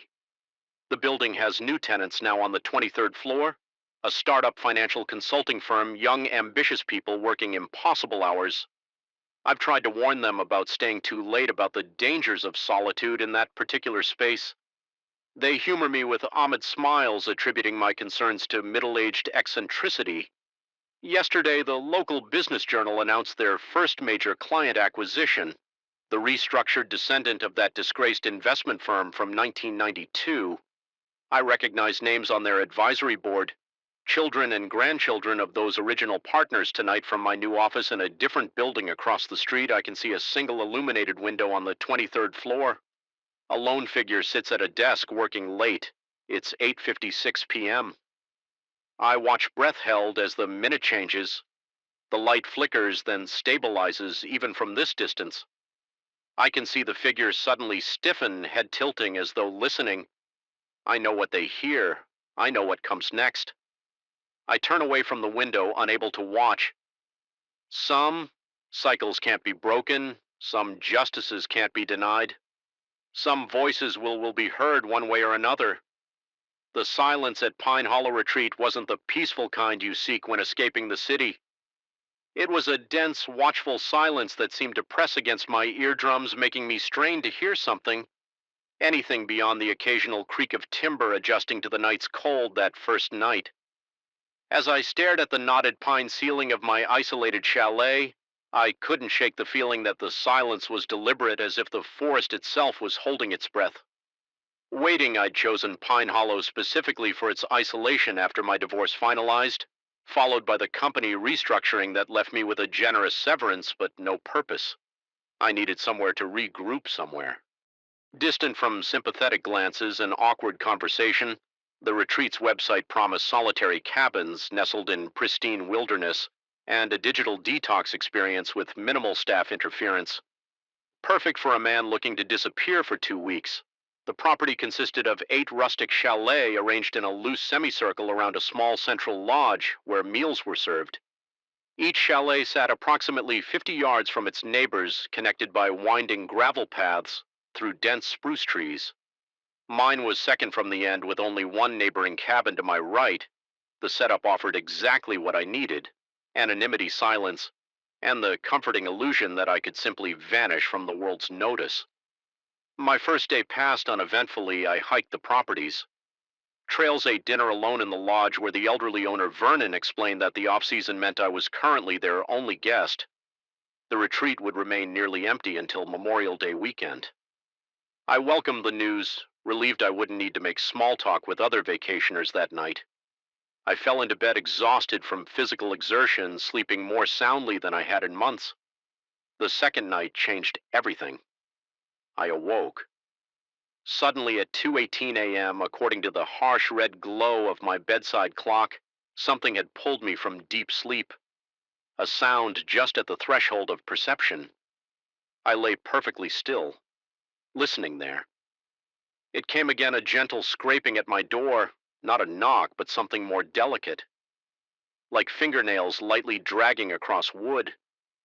My pulse quickened as I slipped from bed, my bare feet meeting the cold hardwood floor. The scraping continued, rhythmic and patient. 4 slow drags pause, then 4 more standing frozen in the center of the cabin. I contemplated my options. Logic suggested wildlife, perhaps a raccoon or something larger drawn by the scent of the granola bars in my backpack, yet the regularity of the sound held an undeniable deliberateness. "Hello!" I called out, my voice embarrassingly thin in the darkness. The scraping stopped immediately. I grabbed the metal flashlight from my nightstand, heavy enough to serve as a weapon if needed, and approached the door. My hand hovered over the doorknob as sweat formed between my shoulder blades. Despite the night's chill, with a sudden surge of resolve, I yanked the door open. Nothing. The porch was empty, illuminated only by the half moon hanging between branches overhead. My beam of light swept across the clearing, catching nothing but underbrush and the gravel path. As I stepped fully onto the porch, a movement caught my peripheral vision. The door of the neighboring chalet was closing slowly and silently, with just the faintest click as it latched. A wave of confusion washed over me. Vernon had explicitly stated I was the only guest, perhaps another late arrival, yet there had been no headlights, no sound of a vehicle on the gravel drive that encircled the property. I considered marching over to investigate, but something in the deliberate slowness of that closing door made my skin prickle. Instead, I retreated inside, double-checking the lock before returning to bed, where I lay awake until dawn painted gray light through the gingham curtains. At breakfast, I casually inquired whether another had checked in overnight. Vernon looked up from wiping down tables, his weathered face puzzled as he assured me that no. I remained their sole occupant. When I mentioned seeing the neighboring cabin's door close, his expression flickered briefly, something passing too quickly across his features to identify. He answered that perhaps the wind had caught an improperly latched door, mentioning they hadn't used that particular cabin in some time due to plumbing issues. His explanation was reasonable, yet the careful neutrality in his tea felt rehearsed. I didn't press the issue, though the encounter left a knot of unease in my stomach. That afternoon, I found myself drawn to the neighboring chalet from the outside. It appeared identical to mine, a simple A-frame structure with a small porch and green-painted door. The windows were covered with blinds drawn tightly closed. Standing before it in broad daylight, I felt foolish for my midnight anxiety.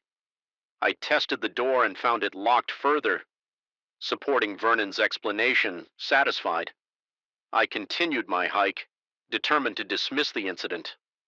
Night fell early as it tends to in densely forested areas. I'd spent the day hiking more challenging trails and returned to my cabin, exhausted muscles pleasantly sore after a hot shower and simple dinner. I settled into bed with a paperback thriller I'd brought along around 10 as my eyelids grew heavy. I noticed a faint glow seeping beneath my door.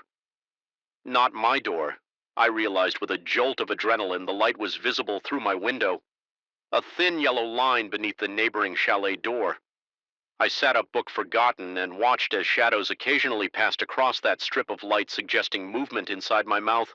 Went dry as dust. Someone was definitely in that cabin, the supposedly vacant plumbing damaged cabin. I tried rationalizing the situation. Perhaps Vernon had been mistaken, or maintenance workers were making late repairs, yet neither explanation accounted for his explicit denial of occupancy that morning. As I watched, straining for any sound, the light disappeared abruptly. The sudden darkness seemed more ominous than the light had been. I sat motionless for nearly an hour, eyes fixed on the window before finally surrendering to exhaustion. The next morning, I found myself avoiding Vernon's gaze during breakfast, afraid my questions might betray how deeply the mystery had wormed into my thoughts. Instead, I studied him when he wasn't looking, noting the pronounced stoop of his shoulders, the way his hands trembled slightly when pouring coffee. He seemed frailer than I had initially observed. More worn by time or worry, when I returned to my chalet that afternoon, I noticed subtle changes. My hiking boots, left muddy by the door, had been shifted slightly. The paperback on my nightstand lay at a different angle than I remembered leaving it. Nothing substantial enough to justify accusation, yet concrete enough to confirm my growing suspicions someone had been in my cabin while I was gone. The realization sent ice water coursing through my veins. I methodically checked my belongings. Nothing appeared missing, just rearranged with an attention to detail that made the intrusion all the more disturbing. Someone had touched my things with careful precision, ensuring each item would be returned to a position close enough to its original placement that I might question my own memory rather than their presence. That night, I positioned a chair facing the window that overlooked the neighboring chalet. I left my lights off and waited, tension building in my shoulders until they shortly after midnight, the light appeared again beneath their door.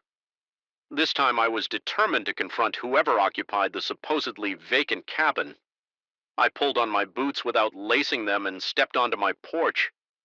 The night air carried a biting chill that cut through my thin pajamas. 20 yards of moonlit gravel separated me from answers. With each step, my heart hammered harder against my ribs. Standing before the green door, I could hear it now. A shuffling movement inside, a rhythmic and dragging like someone pulling an injured limb across floorboards. I raised my fist and knocked firmly. The shuffling stopped instantaneously. I know someone's in there. I called, my voice steadier than I felt. I've seen your lights for 2 nights now. Silence answered me, so complete I could hear blood rushing in my ears. I knocked again, harder this time, the impact stinging my knuckles. Vernon told me this cabin is vacant. Who are you? Still nothing, though. I could feel attention focused on me from the other side of that door, as tangible as a physical touch. I tried the handle, locked as before. Frustration overrode caution, and I pounded the door with the flat of my hand. Answer me. The whisper that came in response wasn't from behind the door, but directly beside my ear. So close I felt the ghost of breath on my skin. I jerked away violently, nearly falling off the small porch. There was no one beside me, no one visible in any direction. The forest stood, silent witness to my escalating panic. A bead of sweat traced its way down my spine, despite the cold air raising goosebumps across my arms. That's when I noticed, while the chalet had appeared identical to mine during daylight inspection, in the moonlight I could see subtle differences. The wood of the porch seemed older, the grain patterns deeper and more pronounced. The green paint on the door was faded unevenly with darker patches, suggesting repairs to damage I couldn't quite discern in the dim light. But most disturbing was the realization that while light definitely emanated from within, it didn't match the yellow warmth of electric bulbs. This light pulsed subtly, a sickly pale glow with faint bluish undertones. Not electricity, something else. I stumbled backward, no longer caring about answers. Concerned only with distance, my heel caught on the edge of a porch step and I fell hard. Palms scraping against gravel in that moment of vulnerability sprawled on my back. Looking up, I saw movement at the window. The blind shifted just slightly, and for an instant I glimpsed something watching me. Not a face exactly, but an impression of observation that sent primal terror coursing through me. I scrambled to my feet and ran, not stopping until I was safely locked inside my own cabin. I pushed a dresser against the door for good measure, ignoring the voice of reason that insisted I was overreacting that night. I didn't sleep. I sat in the chair by the window, watching as the light in the neighboring chalet remained steady until dawn approached, then winked out precisely as the first birds began their morning songs. The final 3 days of my stay became an endurance test I considered leaving early, but found my tires mysteriously flat when I attempted to depart. All four simultaneously a statistical improbability that Vernon attributed to metal debris on the service road. When I sought his help, the earliest a mobile mechanic could arrive was precisely my scheduled departure day. Each night followed the same pattern, the scratching at my door around 2 a.m., the light in the neighboring cabin, the shuffling movements. I stopped investigating, instead huddling in my bed with blankets pulled tight around me as if cotton and polyester could shield me from whatever existed next door on my final morning. As I loaded my repaired car under Vernon, watchful gaze, he approached me with something clutched in his gnarled hand. "Found this while cleaning your cabin," he said, extending his palm to reveal my watch. The expensive one my ex-wife had given me for our 10th anniversary, which I distinctly remembered packing securely in my toiletry bag. "Where did you find it?" I asked voice, betraying my unease. Vernon's roomy eyes met mine directly for the first time. "It was on the nightstand next door," he said quietly, in the empty cabin. I snatched the watch from his palm, the metal ice cold.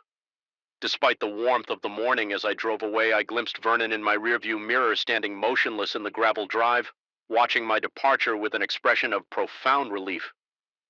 3 months have passed since my stay at Pine Hollow. I've rationalized most of what happened: stress-induced paranoia, grief, manifesting his anxiety, an old man playing mind games with a vulnerable guest. Yet I cannot explain why some nights I still wake at precisely 2:18 a.m. to the sound of gentle scratching at my apartment door, or why when I check my watch, the same watch returned to me that final day. The time always reads 2:17 regardless of the actual hour, and I cannot explain why. Last week I received a small parcel in the mail containing a wood splinter painted a familiar shade of green with a handwritten note from Vernon. "It followed you home. I'm sorry. The darkness in an empty building speaks a language of its own. It's not the absence of light that unsettles you. It's the weight of emptiness, the hollow that seems to breathe when nothing should be breathing at all. I've spent 15 years as the night caretaker at Westwood Heights, and I thought I understood every creak, every settling pipe, every whisper of the heating system coming to life until the 7th floor began to call to me. My name is Michael Reeves at 53. I've seen enough in life to consider myself reasonably unshakable. Divorced for 8 years, I found comfort in routine, in the predictable patterns of maintaining this 12-story residential building on the outskirts of town. The residents know me as the reliable shadow who fixes their leaking faucets, replaces their flickering hallway bulbs, and ensures the security of their homes while they sleep. What they don't know is how the building has changed, or perhaps how I have. The 7th floor has been vacant for renovation for nearly 6 months now. A plumbing disaster had rendered all 8 units uninhabitable, with construction crews working during daylight hours to restore the apartments by nightfall. The floor should remain silent, dark, and locked. That's how it had been until 3 weeks ago. My nightly rounds are methodical. I begin at the basement at 11 p.m. checking the boiler room electrical panels and maintenance closets before ascending floor by floor. I inspect hallway lighting, emergency exits, stairwells, and common areas, a ritual performed with such consistency that my body moves through the building on autopilot while my mind wanders elsewhere. That Tuesday night, my routine was broken by a thin line of light leaking into the sixth floor stairwell from above. My pulse quickened slightly, an instinctive response to the unexpected. The seventh floor should have been dark, as it had been every night before I climbed the remaining stairs. My footfalls suddenly seeming unnaturally loud in the concrete enclosure. The hallway was bathed in the artificial glow of a single ceiling light. Approximately halfway down the corridor, all other fixtures remained dark, creating a spotlight effect on the worn carpet and half-painted walls. I stood motionless for several moments, listening for any sign of the construction workers who might have lingered beyond their hours. Nothing but the distant hum of the building systems reached my ears. I approached the illuminated section of hallway keys, jingling soft at my hip as I drew closer. Goosebumps rose along my forearms. Despite the building's warmth, something felt wrong in a way I couldn't articulate, like walking into a room and finding all the furniture shifted 1 inch to the left. Everything looked correct but felt fundamentally altered. Then I noticed it. Unit 704's door standing ajar by about 3 in. I distinctly remembered securing that door myself. The previous Friday, after the contractors had finished installing new drywall, I had checked each unit, personally ensuring they were locked for the weekend. My throat constricted as I approached. I called out, announcing myself as the building caretaker, my voice sounding strangely hollow in the empty corridor. No response came. Using my flashlight, I pushed the door further open and swept the beam across the apartment's interior. The space was guttered, exposed wall studs, wires dangling from the ceiling, plastic sheeting covering the unfinished flooring. Construction tools lay organized along one wall exactly as they should be. Yet something had disturbed the thin layer of drywall dust coating the entrance. A set of indistinct marks swept across the plastic sheeting against better judgment. I stepped inside. The temperature dropped noticeably as I crossed the threshold, my breath forming a subtle vapor in the air. I blamed it on a draft from the exposed ventilation system, but even as I formed the rational explanation, a different part of my mind rejected it. This cold had a presence to it, a deliberate quality that made my skin prickle. I advanced further into the apartment, sweeping my flashlight across the skeletal room. The beam caught something unusual on the far wall, a small mark that hadn't been there during my Friday inspection. Drawing closer, I discovered a series of thin vertical scratches in the fresh drywall. Each about 8 inches long, they appeared deliberate rather than accidental. 5 parallel lines grouped together like fingers had scraped downward. A subtle current of air brushed against the back of my neck, stirring the fine hairs. There I spun around, heart hammering against my ribs, but found only the empty apartment behind me. The sensation persisted. However, a featheral touch circulating through the static air despite the absence of functioning ventilation. Then came the sound, distant. At first barely distinguishable from the building's ambient noise, a metallic rotation followed by a soft click. My body recognized it before my mind could process it. The sound of the apartment's front door latch engaging. Adrenaline surged through me as I rushed back toward the entrance, flashlight beam bouncing wildly. Across the unfinished walls, the door stood firmly closed when it had been open. Moments before I gripped the handle and turned, nothing. It had locked from the outside. A cold sweat broke across my forehead as I jiggled the handle with increasing force. The lock mechanism was new. I had installed it myself the previous week. It wasn't designed to lock automatically. Someone or something had to have turned the key. I called out again, louder this time, my voice cracking slightly with the strain of forced composure. I pressed my ear against the door, listening for footsteps retreating down the hallway. Nothing, just the maddening silence of the EMP empty floor. My master keyring hung from my belt, the familiar weight suddenly reassuring against my hip. I fumbled with trembling fingers, selecting the correct key and pushing it into the lock. It slid in halfway and stopped as if something obstructed it from the other side. Impossible, I had installed every lock on this floor myself. Panic began to bloom in my chest, my heart pounding so violently I could feel my shirt moving with each beam. I threw my shoulder against the door once, twice, 3 times. Before the frame finally splintered and gave way, I stumbled into the hallway, bracing myself against the opposite wall, gasping for breath. The corridor stood empty, the single light still burned overhead, creating islands of shadow at either end of the hallway. I scanned both directions, looking for any sign of an intruder, but found only the silent row of closed doors staring back at me like blind eyes. When my breathing finally steadied, I examined the door I had just forced open. The lock appeared untampered with from the outside. I tested my key again. It now slid in smoothly and turned without resistance. The door swung freely on its hinges, showing no sign of having been jammed. Moments before I convinced myself that the lock had malfunctioned, a reasonable explanation for a newly installed mechanism. I reported it in my maintenance log and finished my rounds, though my usual methodical pace had been replaced by hurried movements and frequent glances over my shoulder. 2 nights later, it happened again. Different unit, same floor, a light, where none should be a door that should have been locked. Standing open this time, I didn't enter, I merely closed and locked the door, making a note to check the contractor's sign-out procedure. But as I turned to leave, the unmistakable sound of footsteps pattered across the floor inside the apartment I had just secured the following week brought more incidents. The pattern became predictable yet inexplicable. Lights, activating themselves in various sections of the 7th-floor doors, found a jar that I personally had locked cold spots that moved through the hallway like invisible pedestrians. I began documenting everything meticulously, cross-referencing with the construction foreman, who insisted his crew was adhering strictly to protocol, never remaining after hour. Always securing the floor before departure, I installed motion-activated cameras at my own expense, eager to identify the trespassers I was certain were responsible. The footage showed nothing, just empty hallways and doors that opened by themselves, locks turning without visible assistance in one particularly disturbing sequence. A shadow stretched across the wall without a corresponding figure to cast it, elongating like spilled ink before dissolving into the darkness. My sleep became fragmented, corrupted by dreams of endless corridors and doors that led nowhere.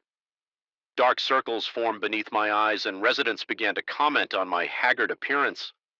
I brushed off their concerns with manufactured smiles and vague references to seasonal allergies. The construction foreman noticed too. He pulled me aside one morning as his crew arrived, asking if I was feeling all right. I hesitated before mentioning the strange occurrences on the 7th floor. His expression shifted from concern to unease. As I detailed the incidents, he admitted reluctantly that several of his workers had requested reassignment from the project, citing uncomfortable feelings and unexplained equipment failures while working on the 7th floor. One electrician had quit entirely after claiming to hear someone. Whispering his name from inside a wall cavity, the foreman had dismissed it as job site superstition, but now he wasn't so certain. Those revelations should have reinforced my growing dread, but instead they provided a strange comfort. I wasn't alone in my experiences. Whatever haunted the 7th floor had made itself known to others. This wasn't madness, or at least not mine alone. Armed with this validation, I altered my approach. Instead of avoiding the floor or rushing through my inspections, I began spending more time there. I would bring a folding chair to the hallway each night, positioning myself where I could observe the entire corridor and simply wait, sometimes for hours, enduring the oppressive silence and the creeping sensation of being watched from every shadowed corner. Last night, everything escalated. I had settled into my usual surveillance position when the temperature plummeted so rapidly that my breath instantly clouded before me. The cold penetrated my uniform, seeping into my bones with an unnatural intensity that no drafty building could explain. All department doors along the corridor simultaneously swung open, the sound of their unlatching echoing like synchronized gunshots in the confined space. I froze, fingers digging into the arms of my folding chair, unable to flee or call out from within. Each darkened unit, a soft blue illumination began to pulse, casting rhythmic shadows across the hallway. The light seemed to breathe, expanding and contracting with organic precision. My own breathing sin ionized with it. Involuntarily, my lungs filling as the light grew stronger, emptying as it dimmed. Then I heard it, a sound so ordinary it became terrifying in this context. From the furthest unit came the unmistakable noise of running water, not the violent rushing of broken pipes that had originally damaged this floor, but the gentle patter of a shower in use. Steam began to billow from the doorway, rolling down the corridor toward me like a living fog. My par paralysis broke. I stood shakily, my chair clattering to the floor behind me. The sound echoed unnaturally, repeating and distorting until it resembled distant, mocking laughter. I backed toward the stairwell, unwilling to turn my back on the open doorways. The fog continued its advance, swirling around my ankles with deliberate movement within its vaporous body. I could discern shapes forming and dissolving, suggestions of faces and limbs that vanished. When direct observed, my back hit the stairwell door, and I fumbled blindly for the handle. Eyes still fixed on the hallway as I pushed through to the stairwell, I caught one final glimpse of the corridor. Standing in the steam-filled haze was a figure, humanoid but wrong. Somehow its proportions subtly distorted. It raised what might have been an arm in a gesture that could have been a greeting or a warning. I didn't sleep at all last night. I called in sick today, the first time I've missed work in 3 years. The construction foreman texted me this afternoon, asking if I knew why his crew found all their tools arranged in perfect concentric circles in the middle of Unit 704 this morning. I didn't respond tonight. I will return to Westwood Heights, and to my duties I will make my rounds, checking each floor methodically as I have for 15 years. And when I reach the 7th floor, I know what I'll find: a light where none should be, a door that should be locked, standing open. But this time I think I'll walk in and close the door behind me. Whatever waits there has been calling to me specifically. Maybe it's time I answer the darkness. In an empty building speaks a language of its own. After all these weeks, I think I'm beginning to understand what it's saying. The first message arrived at 3:17 a.m. The sudden blue glow from my phone cut through the darkness, like a knife casting strange shadows across my bedroom ceiling. My own number stared back at me, identical to the one listed as me in my contacts. The text was simple. "You volu?" I blinked, sleep evaporating from my mind. "You return." The translation made my skin crawl.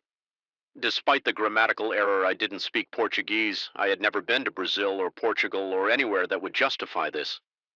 Linguist slipped. My thumb hovered over the screen. I typed, "Who is this?"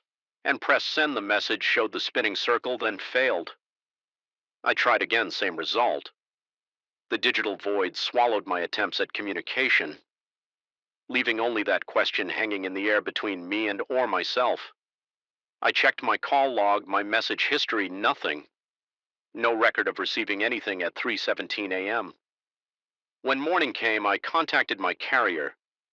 The representative's voice carried the practiced patience of someone dealing with paranoid customers daily. He assured me no messages had been sent to or from my number. Overnight, no unusual activity whatsoever. The conversation left me with a hollow feeling in my stomach, as if I'd swallowed something cold and heavy that refused to dissolve for 5 days. I convinced myself it had been a dream, a glitch, or some elaborate prank that would eventually reveal itself. The rational explanations I constructed felt like paper shields against the nagging dread that had taken residence in my chest.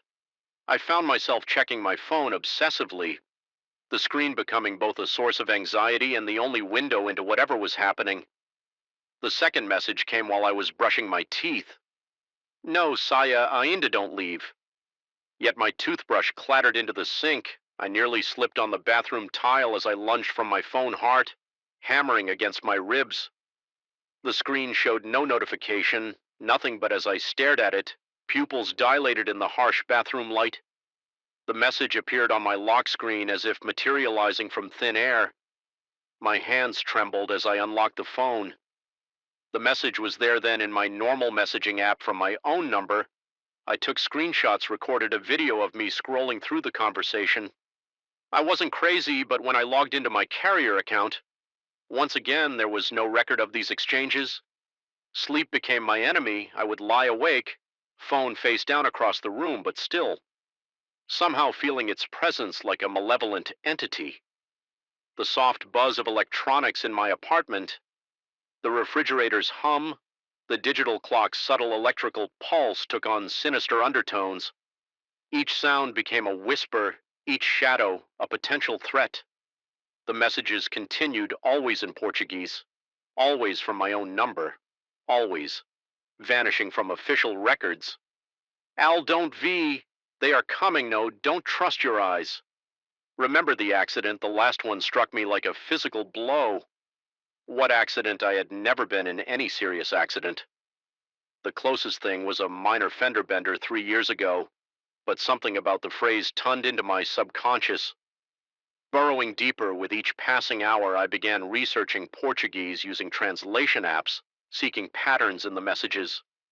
The sentences were grammatically correct, but oddly constructed as if translated from another language before reaching Portuguese. Or perhaps I thought during one particularly dark night as if composed by an entity that didn't quite grasp human communication. My work suffered, colleagues noticed my bloodshot eyes, my jumpiness. Whenever a phone chimed anywhere in the office, my boss suggested I take some time off after I snapped at a client during a presentation when my phone vibrated in my pocket. I didn't tell him the real reason that I was terrified of what new message might be waiting at home. I began covering mirrors. I couldn't explain the compulsion, only that my reflection seemed subtly wrong. Eyes holding my gaze a fraction too long, movement slightly out of syn with my own. The bathroom mirror was first. Then the full-length one in my bedroom. I used old sheets, securing them with duct tape, ignoring how unhinged it made my apartment look. The messages grew more frequent, more urgent. They are using your face now, don't let them replace you. The other side is leaking. I started sleeping with the lights on when I slept. At all, my apartment became a fortress, blinds drawn, doors double locked. I began recording everything, setting up my laptop to capture video while I slept, hoping to catch what I wasn't sure. But the camera's unblinking eye provided a thin veneer of security. The recording showed nothing unusual, just me tossing and turning, occasionally checking my phone with wild, desperate movements, but watching myself sleep was its own kind of horror. There was something uncanny about seeing my unconscious body vulnerable and unaware. Sometimes I thought I could see my eyes open slightly, staring. Directly at the camera, though. I had no memory of waking. My investigation led me down increasingly strange paths. I researched quantum physics theories about parallel universes, psychological disorders that could explain my symptoms, electromagnetic interference that might affect digital communications. Nothing provided a satisfactory explanation for messages that existed for me alone. The turning point came when I received O Parle Estoy. Look at the sky tonight. Something about the instruction felt different, less threatening and more guiding. That evening I ventured onto my balcony for the first time in weeks. The night air felt alien against my skin after our so long inside. Above me, an aurora rippled across the sky, green and purple waves dancing where they had no business being at this latitude. My phone buzzed in my handbag. Do you see now? The aurora shouldn't have been visible here. Not in this city, not this far south. Yet there it was, undulating across the stars like a living thing. My neighbors' apartments remained dark. No one was outside pointing cameras. Skyward, no social media. Exploding with aurora sightings, just me alone witnessing something impossible. The next message broke the pattern. It came in English. The boundary is thinning. I don't have much time. You need to understand. My fingers shook as I typed a response, expecting the now familiar failure. But this time, the message sent, "Who are you?" I am you from elsewhere. Another branch. The accident split. U.S. cold sweat beaded on my forehead. The accident, I couldn't remember what accident. I typed the quantum computing experiment. You were there, I was there, we were the same. Until the divergence fragments of memory surfaced. A laboratory I'd never seen, equipment I didn't recognize, faces of colleagues I'd never met yet. Somehow familiar, like deja vu given physical form. My head throbbed with each new image. He explained the other me from some parallel reality, that an experiment had gone wrong, creating a fracture between dimensions in his world. I was a physicist working on quantum communication. The accident had split our timeline, creating divergent paths. He had been trying to reach across the divide to warn me they noticed the breach, the guardians. They maintain the walls between realities, they're coming to seal it. Another message followed quickly, but they don't just fix the breach, they erase anomalies. People like us who have connected across boundaries. My throat constricted, lungs struggling for air that suddenly seemed too thin. How do I stop them? You can't, but you can hide. The aurora is a manifestation of the breach. When it fades, they'll come. You need to be somewhere they won't look, where somewhere between. Not fully in your world, find a leal space. I grabbed essential supplies, water, protein bars, a flashlight. My phone charger, the messages directed me to an abandoned subway station at the edge of the city. The entrance was sealed with plywood and chain link, but my other self guided me to a service door that yielded to persistent pressure. The tunnel beyond swallowed me in darkness so complete it felt solid. My flashlight beam seemed to penetrate only a few feet before being absorbed. The air was stale, heavy, with decades of undisturbed dust and something else. An electrical charge that made the hairs on my arm stand on end. How long do I stay here? I texted until it's safe. I'll contact you, and if you don't. No response came. The signal bars on my phone disappeared one by one until I was truly alone. I made my way deeper into the station, finding an old Main 10M room where I set up a makeshift camp. The walls were covered in faded safety notices and what looked like mathematical equations scrolled in yellow chalk. They reminded me of quantum formulas I'd seen during my research, but more complex symbols I didn't recognize. Interspersed with the familiar time became meaningless. Underground, my phone still worked as a clock, but with no natural light. The hours blurred together. I slept when exhaustion overtook me waking to the same unchanging darkness. The only sounds were the distant rumble of trains passing on active lines far above and the occasional skittering of small creatures in the walls. On what my phone claimed was the third day, I heard something new, footsteps too measured and deliberate to be rats. I extinguished my light and pressed myself into a corner, breath shallow, heart pounding so loudly I was certain it would give me away. The footsteps passed, my hiding place paused, then continued. I caught a glimpse through a crack in the door, a figure that seemed to absorb light rather than be illuminated by it. Moving with fluid grace that no human could achieve, I remained motionless until long after the sound had faded. My phone lit up with a message: "They're searching the boundaries, stay hidden." Then, moments later, I found a solution. "We can't stay separated forever, but we can reintegrate." How I typed fingers. "Clumsy with fear, the breach goes both ways. I can pull you through or push myself into your reality, but the transition would be difficult. Difficult how our consciousness would merge. Two sets of memories, experiences, knowledge. Most people's minds. Fracture. Under the strain, I considered the alternative. Remaining in this limbo indefinitely, hunted by entities I barely understood. What do I do? Find the central platform. There's a maintenance access panel with a red lever when you pull it. Focus on the accident. The memory you've been avoiding, it will create a quantum resonance between us. It took hours of careful movement through the darkness to find the platform. The access panel was exactly where he said it would be, hidden behind a defunct ticket booth. The lever inside was cold to the touch. Resistant as I gripped it with both hands, I closed my eyes and allowed the suppressed memories to surface. The laboratory, the humming machine, the sudden flash of light that seemed to tear reality itself. I remembered my other life, my work, my knowledge. As I pulled the lever down, electricity arced from the panel, enveloping me in blue-white light. Pain lanced through my skull as two sets of memories fought for dominance. Childhood in Boston versus growing up in Chicago, studying literature versus quantum physics. Relationships with different people who had never existed in the other's world for a moment that stretched into eternity. I was everywhere and nowhere, everyone and no one. When consciousness returned, I found myself lying on my apartment floor. Phone clutched in my hand, the screen showed a message thread with my own number. But now I could see both sides of the conversation, what I had sent and what I had received.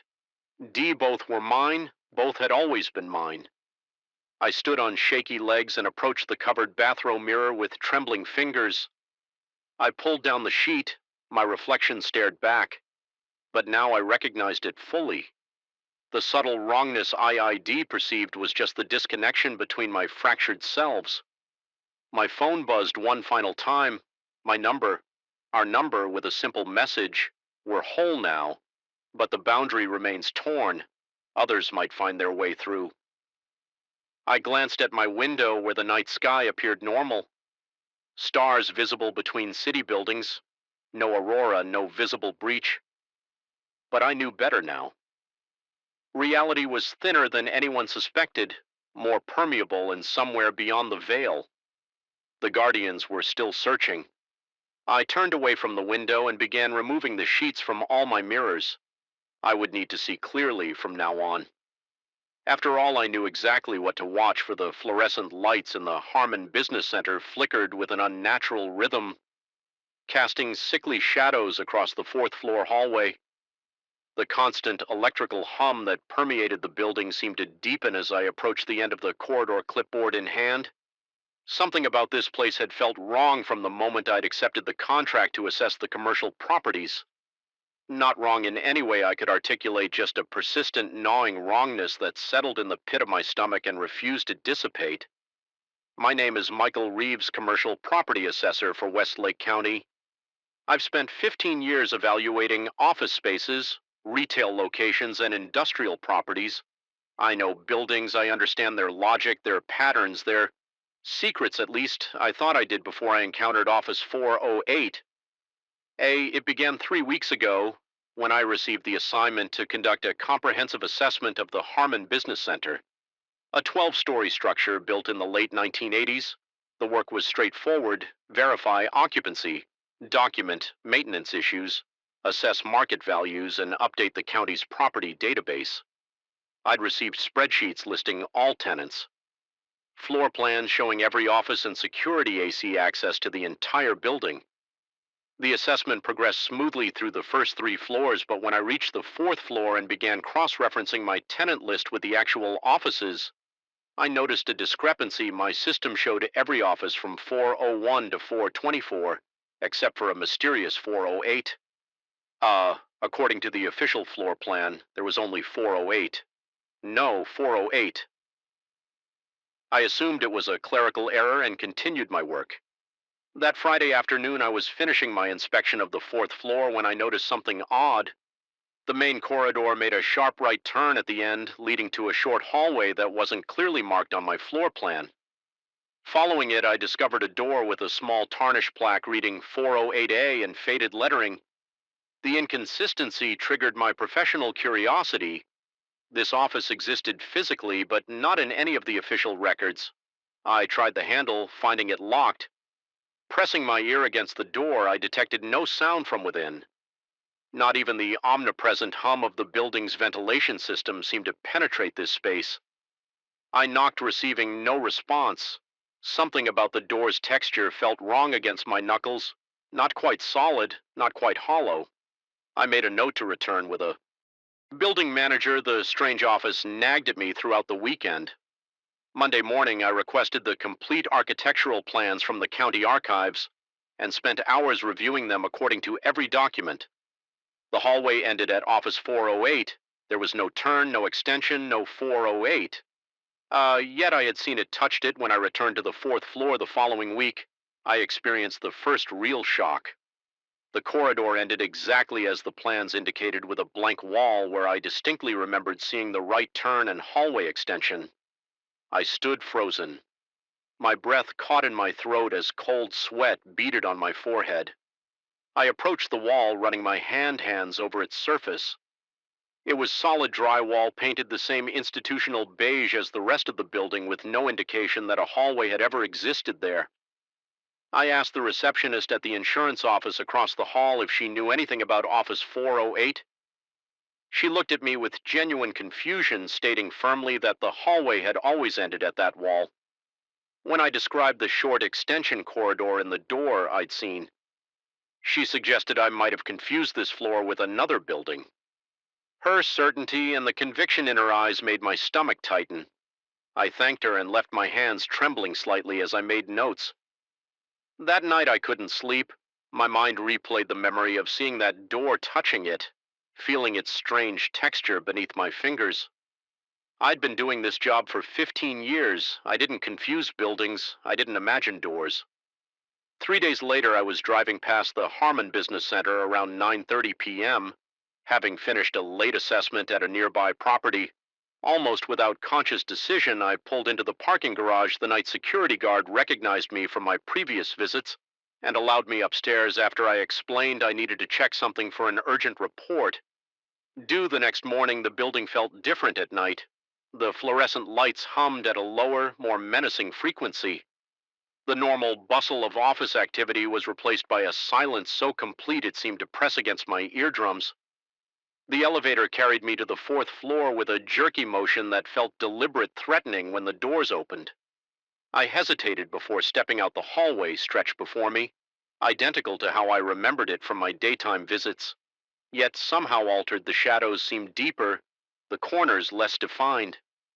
I walked slowly toward the end of the corridor, my footsteps echoing unnaturally in the empty space. And there it was, the right turn.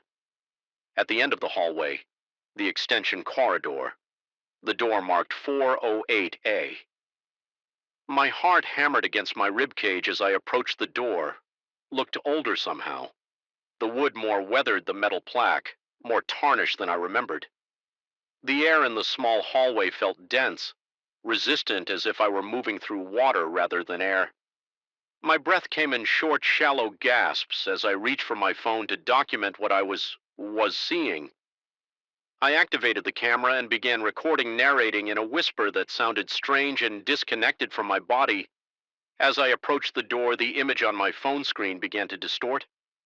Vertical lines cut through the picture, and the audio became a staticky mess of white noise and discordant tones. When I touched the door, the screen went completely black, though the recording indicator showed it was still running. The handle felt ice. Cold against my palm set in a jolt of pain up my arm. It turned easily this time, and the door swung inward with no resistance. The opening revealed only darkness.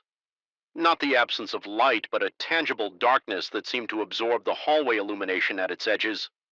Standing at the threshold, I felt a pressure differential, as if the space beyond the door was drawing air from the corridor. That's when I heard it, a sound from within the darkness. Not a voice, not machinery, but something between a whisper and the rustle of paper. It conveyed intention without words, awareness without presence. My skin erupted in goosebumps, and a wave of nausea crashed over me. Every instinct screamed for retreat. I backed away, watching as the darkness seemed to seep around the edges of the doorframe like black smoke. The door remained open, an invitation or a threat I couldn't interpret. When my back hit the opposite wall, I turned and ran, not stopping until I reached the elevator. My hand shook so violently I could barely press the button for the lobby and the parking GGE. I sat in my car for nearly an hour, trying to calm my racing heart and rationalize what I'd experienced. When I finally felt composed enough to drive, I checked my phone to review the video evidence. The recording was there, nearly 6 minutes long, but played back as visual static and a horrible screeching noise that forced me to mute my phone. The final frame showed what looked like elongated fingers reaching toward the camera before cutting to black. I told myself I needed verification, confirmation from another person that what I was experiencing was real. The next morning, I returned to the building with James, a security supervisor I'd befriended during my assessments. I explained that I needed to check something on the fourth floor, but didn't elaborate on what we might find. As we walked the corridor together, I felt a creeping dread when we approached the end, as I feared and somehow expected. The hallway terminated in the same blank wall I'd seen during my daytime visits. James looked at me with growing concern as I described the extension. Corridor in office 408A. I showed him the corrupted video, which now displayed nothing but black frames and produced no sound at all. He suggested gently that I might be overworked, that stress can cause perceptual distortions. I couldn't blame him for his skepticism, but his disbelief only deepened my isolation. Over the next 2 weeks, I visited the Harmon Business Center at different times, documenting when the mysterious extension appeared and when it didn't. A pattern emerged: the corridor. Extension and Office 408A were visible only after sunset and before sunrise. During business hours, the hallway always ended in a blank wall. No one else seemed to notice anything unusual about the fourth floor. I began researching the building's history, searching for any information about Office 4A or unusual occurrences on the fourth floor. The Harmon Business Center had been constructed in 1987 on the site of an older structure. The Harmon Medical Arts Building, which had been demolished after a fire archives from the local newspaper mentioned nothing unusual about either building. Though I did discover that the original structure had housed psychiatric offices last night, I returned to the building around midnight, determined to investigate Office 408A. More thoroughly, I signed in with the night guard who had grown accustomed to my odd hours and took the elevator to the fourth floor, as anticipated. The extension, corridor, and office 408A awaited me at the end of the hallway. This time I came prepared with a digital recorder, a flashlight, and a small digital camera. In addition to my phone, all devices began malfunctioning as I approached the door, batteries draining inexplicably, screens flickering, then going dark.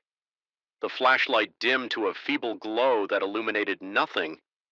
Standing before the door, I experienced that same sensation of heavy, resistant air and the subtle pulling feeling as if the space beyond the threshold was creating negative pressure.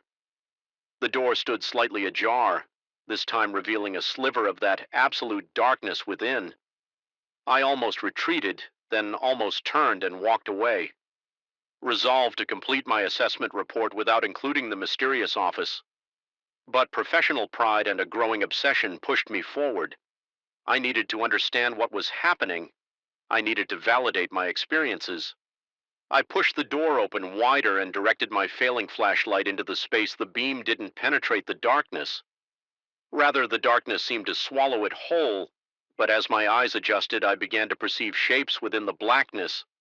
The vague outlines of what might have been office furniture distorted and elongated, as if viewed through warped glass, and there was movement, subtle shifts in the density of the darkness, suggesting something circulating within the room. The air temperature dropped dramatically. My breath fogging before me as I stood at the threshold, that sound returned. The whisper rustle I'd heard before, but now it formed patterns that almost resembled words. Logic insisted I should not enter, but I found myself taking a step forward anyway, crossing the threshold into Office 408. The cold intensified, immediately burning my lungs with each breath.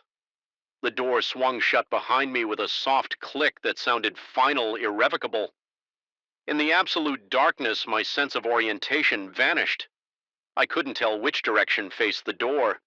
Which way was forward or back? Then came the sensation of presence, not just one, but many. I wasn't alone in that lightless void. Something moved past me, brushing against my arm with a touch that felt like dry paper. Another passed behind me close enough that I felt the displacement of air against my neck. My heart pounded so violently I feared it might rupture. The whisper rustle sounds converged, forming words I could almost comprehend. They seemed to emanate not from any particular direction, but from the darkness itself. I strained to understand, feeling that they were trying to communicate something of vital importance. That's when I saw it. A faint phosphorescent glow emanating from what appeared to be a desk at the center of the room. As my eyes adapted further, I could make out paper spread across its surface, glowing with their own pale light. I moved toward them, driven by a compulsion I couldn't resist. The papers contained architectural drawings of the Harmon Business Center, but with significant differences from the building I knew. Additional rooms, hidden passages, and altered dimensions filled the blueprints. Most notably, the fourth floor showed a much larger space where Office 408 should be a suite of rooms designated as special projects with no further explanation. As I examined the papers, I noticed dates in the corners. They weren't from the 1980s when the current building was constructed, but from 2031, 6 years in the future. My hands trembled as I tried to process this impossibility. The whisper rustle sounds intensified, becoming almost frantic in their rhythm. A sudden clarity struck me. Office 408. A existed outside normal temporal boundaries. It wasn't disappearing and reappearing, it was phasing between different points in time. During business hours, it existed in another, when perhaps the past or future becoming accessible. Only during the leal night hours, when the building's energy patterns shifted as this realization formed. The temperature in the room plummeted further. The papers on the desk began to curl and blacken at the edges, though no flame was visible. The presences moving around me grew more agitated, their paper-dry touches becoming more frequent, more insistent. I needed to leave now, but in the disorienting darkness, I had no idea which direction would lead to the door. Panic surged through me as I turned in place, searching for any indication of an X. Yet my foot struck something solid, a chair or desk, sending me stumbling forward. My outstretched hands met a solid surface. A wall. I ran my palms along it, searching desperately for a door handle. The whisper rustle. Sounds coalesced into a single voice, still not quite human, but clearly intelligible. Now it spoke 4 words that froze my blood. Not yet your time. My searching fingers found a metal doorknob. I twisted it frantically, throwing my weight against the door. It opened suddenly, sending me sprawling into the brightly lit main corridor of the 4th floor, the door to Office 408. A slammed shut behind me with a force that shook the walls. I lay on the carpet, gasping for breath, my body trembling uncontrollably when I finally managed to stand. I turned to look at the door and found only a blank wall, as if the extension "Core in Office 408A" had never existed. That was 3 days ago. I've submitted my assessment report for the Harmon Business Center, deliberately omitting any mention of Office 408A. My supervisor has noticed my distracted state, but attributes it to overwork. I've requested a transfer to residential assessments, citing a need for change after 15 years in commercial properties. But I know I'll return to the Harmon Business Center. The architectural drawings I saw in that darkness haunt my thoughts. What happens in 2031? What special projects will occupy that impossible space? Most troubling of all, I can't shake the certainty that I was meant to see those blueprints that whatever entities inhabit. Office 408A wanted me to know about the building's future. Sometimes when I'm alone in the silence of my apartment, I hear that whisper rustle sound again. Faint but unmistakable, and occasionally from the corner of my eye, I glimpse movement. The shifting of shadows in a way that defies the physics of light. I've started avoiding mirrors after noticing that my reflection sometimes moves a fraction of a second too late. I don't know if I encountered something supernatural in Office 408A, or if the room represents some kind of temporal anomaly with a scientific explanation. What I do know is that whatever exists in that space recognized me, communicated with me, and for reasons I cannot fathom, released me. Not yet my time. It said, the implication being that someday it will be Beak. The first thing I noticed wasn't the silence, but its absence. The distant hum of traffic I'd been hearing for miles suddenly vanished, replaced by a vacuum so complete it made my ears ring. That's when I checked my GPS and found the screen frozen, not displaying an error, just stuck, as if time itself had stopped for everything, except me and my aging sedan. I'd been driving for 3 hours when I decided to take that detour.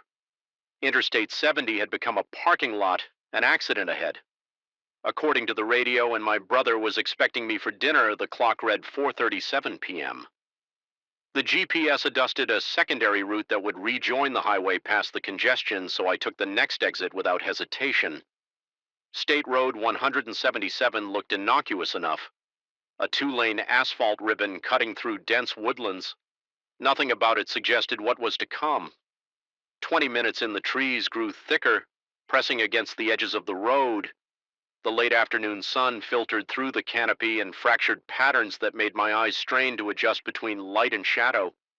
That's when my phone lost signal. A minor inconvenience, I told myself. The GPS would still work offline, except it didn't. The blue dot representing my position remained stuck, while the directional arrow spun uselessly. I maintained my speed, confident the road would eventually lead somewhere recognizable. That's when I noticed the first mileage sign, 177 South 23, Mill to Junction 40. Standard green reflective material, nothing unusual. 2 minutes later, another sign appeared, 177 South 25 miles to Junction 40. My foot eased off the accelerator had I misread the first sign. I shook my head and pressed on the next sign, left no room for doubt. 177 South 28 miles to Junction 40. The distances were increasing. I was driving south, but somehow getting further from my destination. A cold sweat broke out across my forehead. I checked my watch, 5:12 p.m. The afternoon sun should have been lower in the sky, but when I looked outside, the golden light appeared higher. More like mid-afternoon. My dashboard clock now read 3:47 p.m. Nearly an hour earlier than when I'd left the interstate. I pulled onto the shoulder tires, crunching over gravel. The engine idled as I gripped the steering wheel until my knuckles whitened. My breathing came in short, painful gasps, as if the air inside the car had thinned through the windshield. I watched the shadows cast by the trees gradually shrink and shift direction. The sun was rising in the west. 10 minutes passed according to my watch, though the car clock now read 2:15 p.m. The forest had fallen into an unnatural silence. No birds, no rustling leaves. Despite the visible movement of branches in the wind, I felt a pressure in my ears like when descending in an airplane, except it wouldn't equalize. No matter how much I swallowed, followed fumbling with shaking hands, I tried restarting the car's infotainment system. The screen went black, then displayed the manufacturer's logo for an excruciating length of time before finally rebooting the clock. Reset to 12 a.m. rings, then immediately jumped to 5:47 p.m. Later than when I'd started this journey, something flickered in my peripheral vision, a dark shape moving between trees about 50 yards ahead, too large to be a deer, too fluid to be human. When I focused directly on the spot, nothing was there but the sensation of being watched intensified until my skin prickled with gooseflesh. I decided to turn around whatever strange phenomenon was affecting this stretch of road. I wanted no part of it. I shifted into drive and pulled back onto the asphalt, executing a careful three-point turn. The road behind me stretched empty and straight, far straighter than I remembered I could see at least a mile back, with no curves or hills to obscure the view. This wasn't the same winding road I'd been traveling. The fuel gauge caught my attention 3/4 full when I'd exited the interstate. Now hovering just above empty, the trip computer showed I traveled 187 miles since my last fill-up. Impossible. Given that I'd only driven about 40 miles from home, my throat constricted as I accelerated. North, the speedometer read 55 mech, but the trees passed by with unnatural slowness, as if I were crawling along at 20.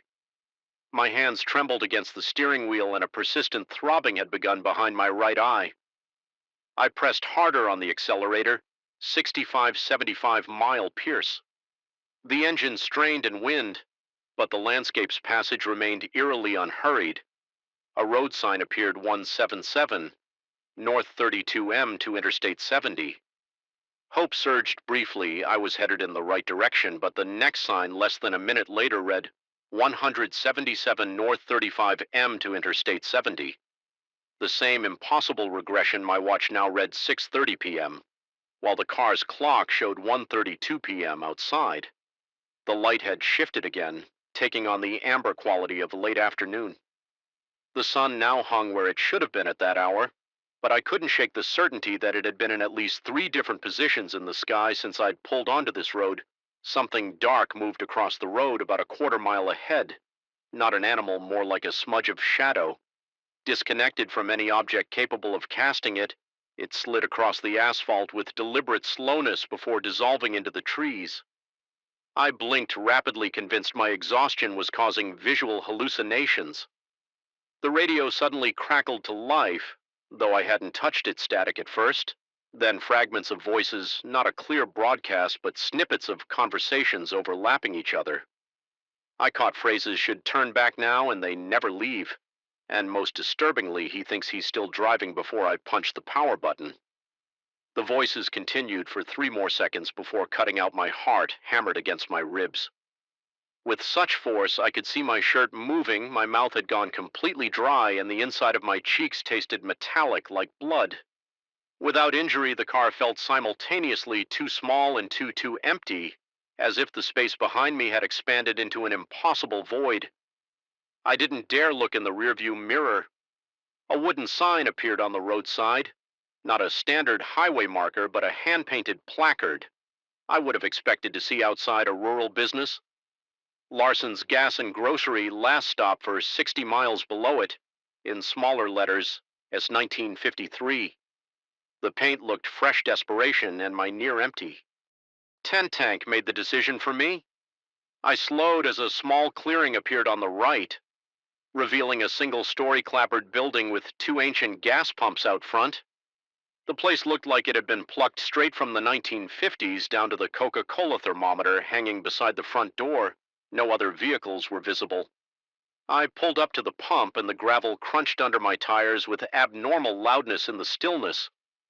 When I shut off the engine, the abrupt silence felt like a physical presence pressing against my eardrums. My watch read 7:05 p.m. The car's clock displayed 4:37 p.m. Exactly the time I'd exited the interstate hours earlier, the station appeared. Operational lights glowed warmly behind the windows, but no one came out to attend the pump, and I saw no movement inside. I sat for 5 full minutes, unable to make myself open the door and step outside. Something about this place felt wrong in a way I couldn't articulate. Not abandoned, but waiting. I noticed a payphone attached to the side of the building, an anachronism in our cellular age, a lifeline. If I could call my brother, explain where I was, but even as the thought formed, I realized I didn't know where I was. Not really the GPS had failed, the mileage signs contradicted themselves, and time itself seemed broken. A bead of sweat traced a cold path down my spine as I finally forced myself to exit the vehicle. The air outside felt thick and stagnant, like breathing through wet cotton. The temperature had dropped at least 15 degrees since I'd pulled over earlier. Though the sun still shone with late afternoon intensity, I tried the pump. First relieved when it activated with a mechanical clunk. After I lifted the nozzle, no card reader, this was the sort that ran continuously until you manually stopped it. The numbers spun on the analog display as I filled my tank. The gallons climbing improbably fast, considering how little room should have remained. 7 gallons, 10, 15, 18. The tank held 16 maximum. I pulled the nozzle out, but gasoline continued to pour from the spout onto the concrete, disappearing through cracks without pooling. I jammed the nozzle back into the pump housing and the flow ceased. The station door opened with a creak that raised the hair on my arms. A man stood in the doorway, tall, rail thin, dressed in what looked like a service station uniform. From decades past, his face remained in shadow, despite the sunlight that should have illuminated his features been driving long. His voice sounded wrong, like multiple voices speaking in near unison with subtle delays between them. I managed to croak out a response asking, "Where exactly this road LED?" He made a sound that might have been a laugh, depends on where you're trying to go. He stepped forward and I stepped back. Involuntarily, his face came into view.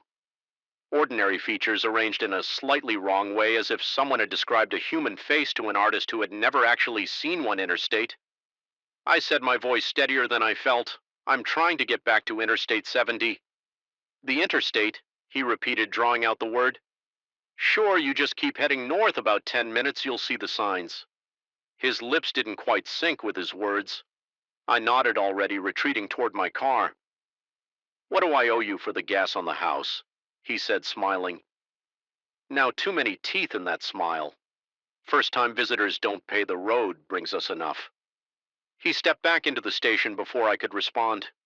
The door closing with the same unsettling creak, I drove away with my hands slick on the steering wheel, accelerating harder than necessary. The station receded in my mirrors, then disappeared entirely when it should have still been visible on the straight road 10 minutes north. Just as he'd promised, I saw the interstate signs, the clock on my dashboard. Now read 5:52 p.m. My watch showed 7:32 p.m. The fuel gauge indicated a full tank.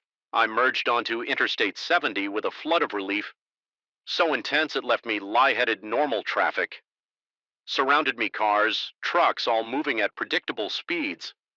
My GPS reactivated immediately, the robotic voice announcing I would reach my destination in 45 minutes. I had somehow bypassed half my journey. When I arrived at my brother's house, he greeted me with surprise, noting I was early despite the heavy traffic reported on the news. I checked the trip computer. It showed I'd driven 87 miles total, exactly half the expected distance that night. Scrolling through my phone's photo gallery, I found images I didn't remember, taking blurry shots of empty road, the strange gas station, and one clear picture of a road sign, 177 South. Welcome back. I've taken the interstate exclusively since then, but sometimes when I'm driving alone at dusk, my GPS will suggest an alternate route, a quicker way to avoid traffic. The screen will flicker momentarily, and I'll catch a glimpse of a road that isn't marked on any map, a road numbered 177, and sometimes in my rearview mirror, I see a service station attendant with too many teeth, watching and waiting for me to take that turn again. The mind plays tricks, they say, but what if the trick isn't in your mind at all, but in the fabric of reality itself? I discovered this terrible possibility on a Tuesday evening in October, sitting alone in my apartment surrounded by yearbooks and old photographs, my computer screen glowing with social media searches that yielded nothing, absolutely nothing. My hands trembled as I ran them through my hair for the H100th time, a cold sweat breaking out across my forehead. Despite the chill in the room, how could someone I spent nearly every day with for 3 years simply not exist? How could Marcos Alvarez, my closest friend during high school, have vanished, not just from my life, but from existence itself? I remember him clearly, 6'2", wavy black hair that fell just above his shoulders, a small scar above his right eyebrow from a childhood accident involving his brother's bike, the way he'd crack his knuckles before every basketball game. A habit I found annoying but predictable, his laugh a short explosive burst, followed by a wheezing sound when something really got him going, the smell of his mother's homemade empanadas that he'd bring for lunch occasionally and always share with me. These memories aren't vague impressions, they're vivid, detailed recollections of someone I knew better than most of my family members. Yet here I was, 32 years old, staring at our senior yearbook, and Marcos wasn't in it. Not in our class photo, not in the basketball team picture where he'd been starting power forward, not in any of the candid shots from prom where we both gone stag and spent most of the night making fun of the couples on the dance floor in the basketball team photo. Where I clearly remember Marco standing behind me with his hands on my shoulders, there was instead a short blonde kid named Trevor, whom I barely recall from math class. This discrepancy first occurred to me 3 weeks ago when my mother shipped me a box of my old high school memorabilia she'd found while cleaning out the attic. Among the items was a trophy. Our debate team won junior year. I distinctly remembered that tournament Marcos and I had prepared for weeks, staying up late at his house, refining arguments, his father bringing us coffee at midnight, despite his mother's protests about sin. The moment we won, Marcos had grabbed me in a bee hug so tight I could barely breathe, whispering, "We actually did it, man," in my ear with a voice thick with emotion. But the inscription on the trophy listed only my name and that of Sarah Martinez, a girl I certainly knew but had never partnered with for debate when I called my mother to ask about this. Her confusion was genuine. She'd never heard of Marcos Alvarez, maybe from college, she suggested.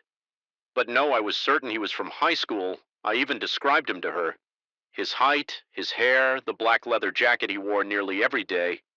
Despite the Texas heat, nothing registered. I became obsessed with finding proof of his existence. I contacted old classmates through Facebook, casual messages, asking if they remembered Marcos from the basketball team or debate club. Each response twisted the knife deeper. No one remembered him.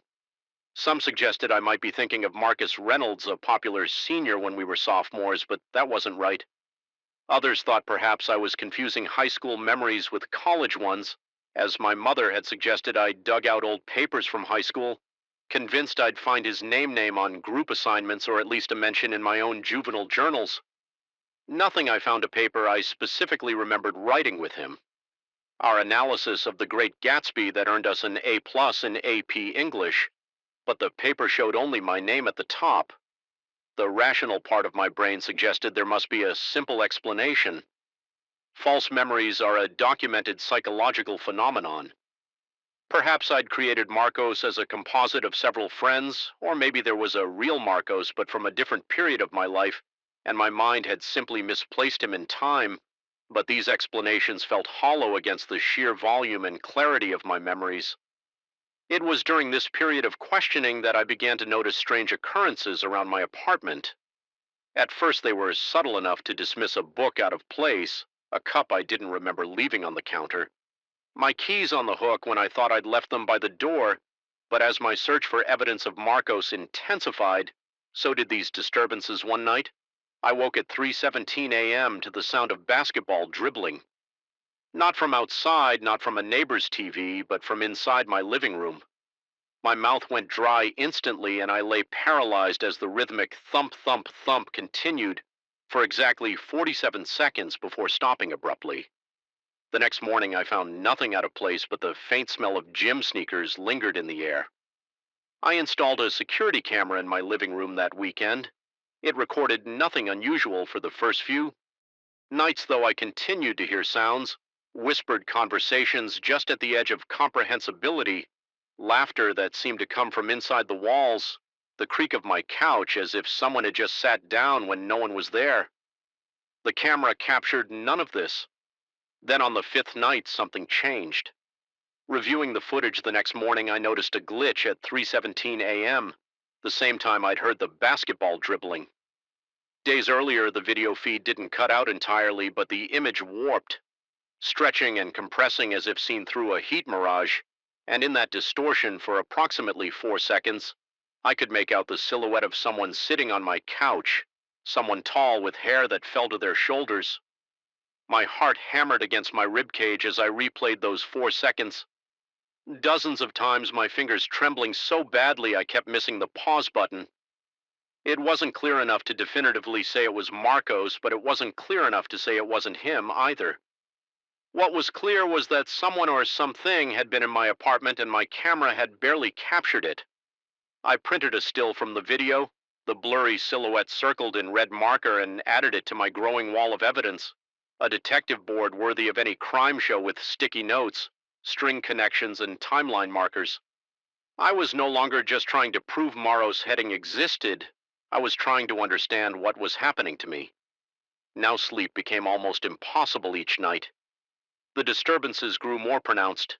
The temperature in my apartment would drop suddenly in specific spots, cold enough that my breath would fog if I walked through them. Electronics malfunctioned, my TV turning on by itself, to static my phone ringing with no caller ID and no one on the line. When I answered 3 times, I found handwritten notes in what looked like my own. Handwriting, but with messages I had no memory of writing. Remember the pizza place checked the roof. He's still watching, the pizza place referred to in the note. Had to be Go's, a local joint where Marcos and I used to go after basketball games. It had closed years ago, but the building was still there. Now a vape shop, the roof that had to mean our high school roof where we'd sometimes sneak during lunch breaks to get away from the noise of the cafeteria. The last note, though, he's still watching that. One chilled me to the core because I'd begun to feel exactly that. Watched, it wasn't just paranoia, the hairs on the back of my neck would stand up. Suddenly reflective surfaces, windows at night. My bathroom mirror, even the screen of my turned-off TV seemed to show movements. Just at the edge of my vision, movements that disappeared when I turned to look directly. I began avoiding mirrors altogether, taking quick showers with my eyes fixed firmly on the tiles. My performance at work suffered, colleagues noted my distraction, my bloodshot eyes, my startled jumps. When someone approached my desk unexpectedly, my boss suggested I take some personal days concern. Evident in her voice, I agreed, not because I wanted the time off, but because I needed to pursue this mystery with my full attention. With this newfound freedom, I drove to my old high school, arriving just as classes L out for the day. The building had been renovated since my time there, but the basic layout remained the same. I spoke to the front office spinning a story about researching for a memoir and asked if I could see past yearbooks. The secretary, an older woman with sympathetic eyes, led me to the library where archives were kept.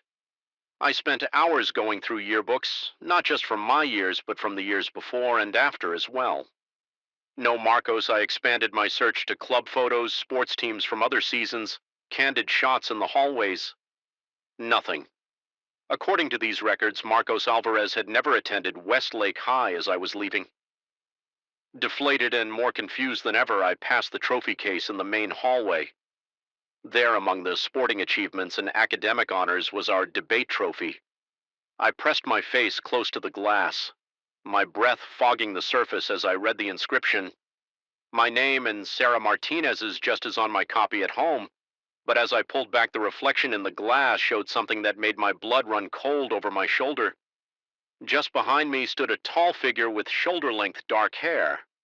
I spun around so quickly I nearly fell, but there was no one there. Just confused students giving the weird adult a wide berth as they hurried to their buses. The drive home was a blur. My hands shook on the steering wheel, and twice I had to pull over when I thought I saw someone in my back seat through the rearview mirror. By the time I reached my apartment, the sun was setting, casting long shadows across the parking lot. I sat in my car for nearly 20 minutes, gathering the courage to go inside, the weight of what I'd seen or thought I'd seen pressing down on me like a physical force inside my apartment.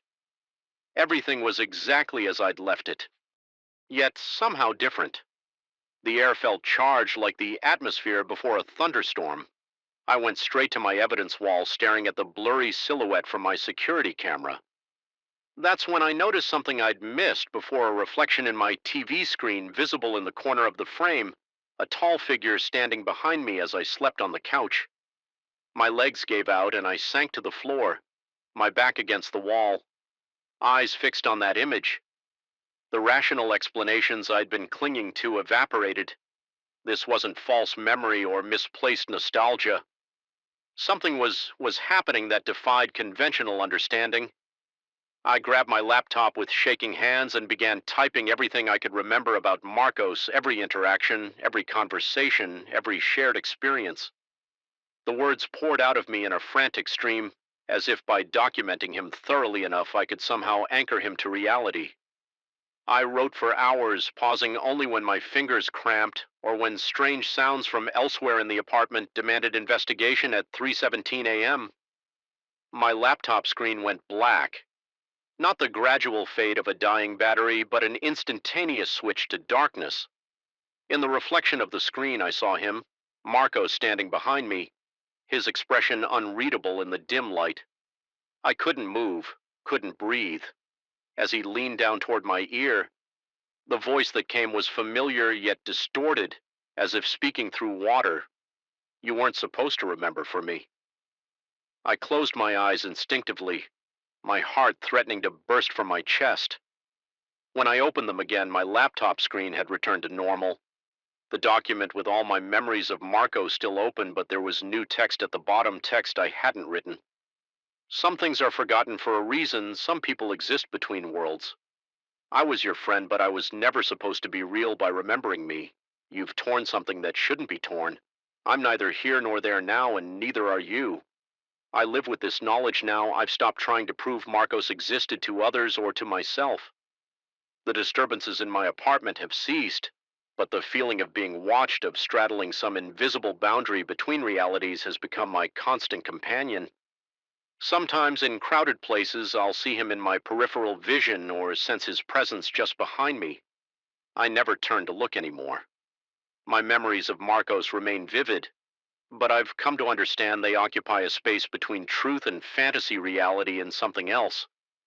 Perhaps he was a visitor from another plane of existence who befriended me and then had to leave. Perhaps I somehow created him through intense loneliness, gave him form and substance through sheer force of will. Or perhaps there are glitches in reality itself, tears in the fabric that sometimes heal over erasing what should never have been. Whatever the truth, I know one thing with certainty: he remembers me too, and sometimes in the quiet hours before dawn, that's the most terrifying thought of all. Andal, to the human mind, is adept at creating patterns from randomness, at finding faces in the static. But what happens when the pattern finds you, when the static watches back? I used to be certain about the boundary between imagination and reality. Now I'm not so sure it began on a Tuesday night in late October when the darkness seemed to swallow more than just the light. I've always been the last to leave the office.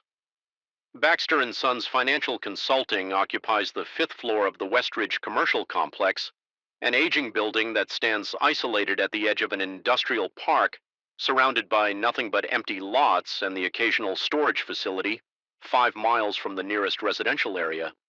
It's the kind of place that empties completely after business hours, leaving behind only the hollow echo of fluorescent lights and the distant hum of the highway. That night I had stayed later than usual, caught in the labyrinth of quarterly reports that demanded immediate attention. By the time I shut down my computer, the digital clock on my desk read 11:42 p.m. The cleaning crew had come and gone hours ago, leaving behind the chemical scent of industrial disinfectant that always made my sinuses burn as I gathered my belongings. The silence pressed against my eardrums like cotton wool. The building had settled into that peculiar stillness that seems to amplify every small sound. The tick of the wall clock, the distant gurgle of pipes, the soft whisper of air through vents. I remember thinking how different a place becomes when humans vacate it, as if the walls themselves exhale. Once we're gone, the elevator ride down to the lobby was uneventful, though I couldn't shake the feeling that the car descended slower than usual, as if reluctant to deliver me to the ground floor when the doors finally parted. The security guard's desk sat empty. Jerry usually worked until midnight, but his chair was vacant, a half-empty coffee cup. The only evidence of his presence, I called out his name, but my voice merely bounced off the marble floors and died in the corners of the lobby. I shrugged it off. Perhaps he was making his rounds or had stepped outside for a cigarette. I pushed through the heavy glass doors and stepped into the night.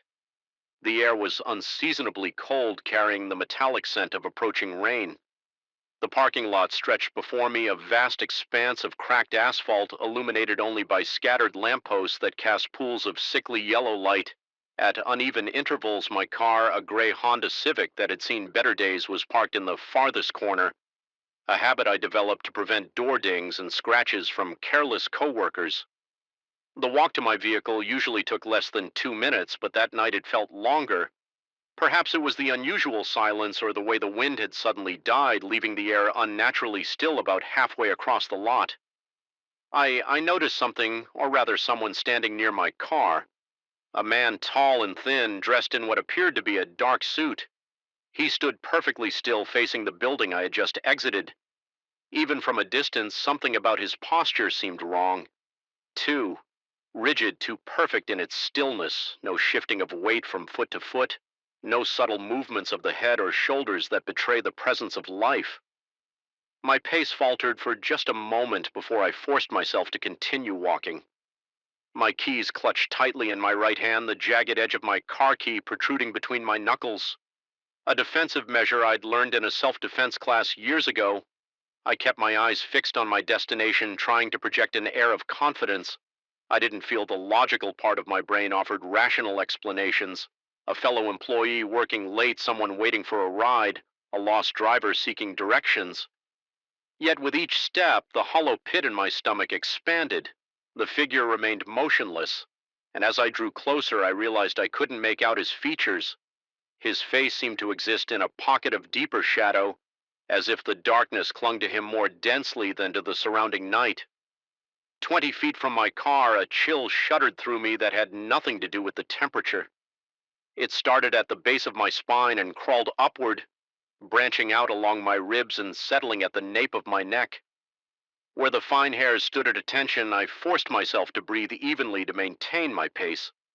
I was being ridiculous. This was just some guy in a parking lot. Nothing more. I angled my approach to give the figure a wide berth, fishing my key fob from my pocket and unlocking the car. From a distance, the responding flash of headlights briefly illuminated the scene, but the man remained a silhouette, his features indiscernible as I reached my vehicle. I risked a quick glance in his direction.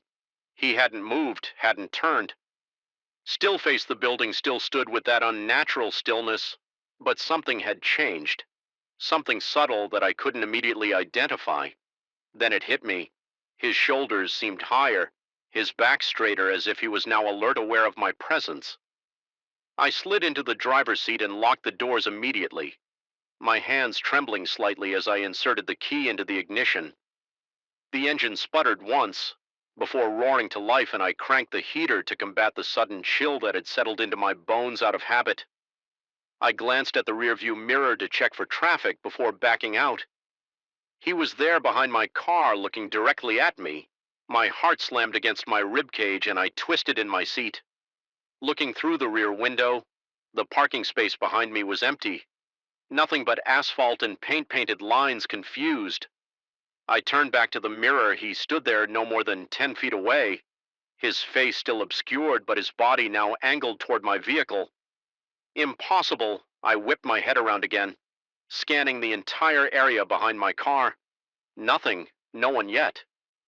When I looked at the mirror once more, there he was closer now.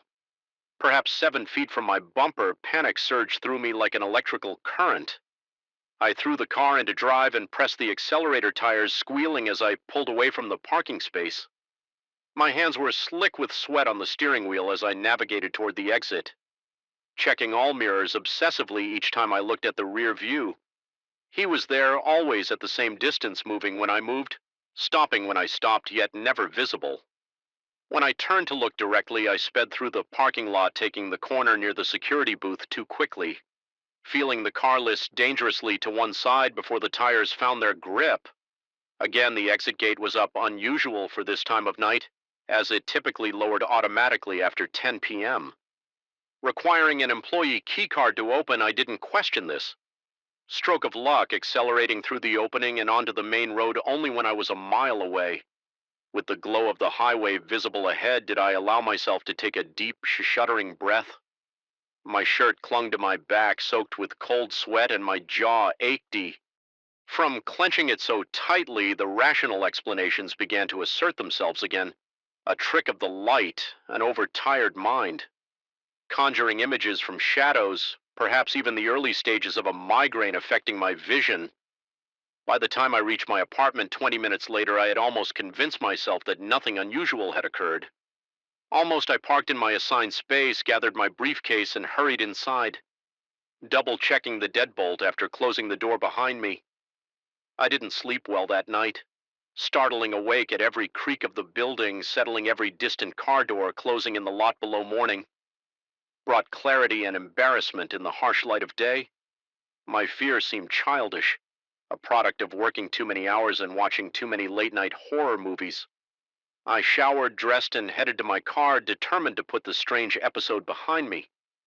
That's when I saw them on the driver's side of my Honda, starting near the front wheel.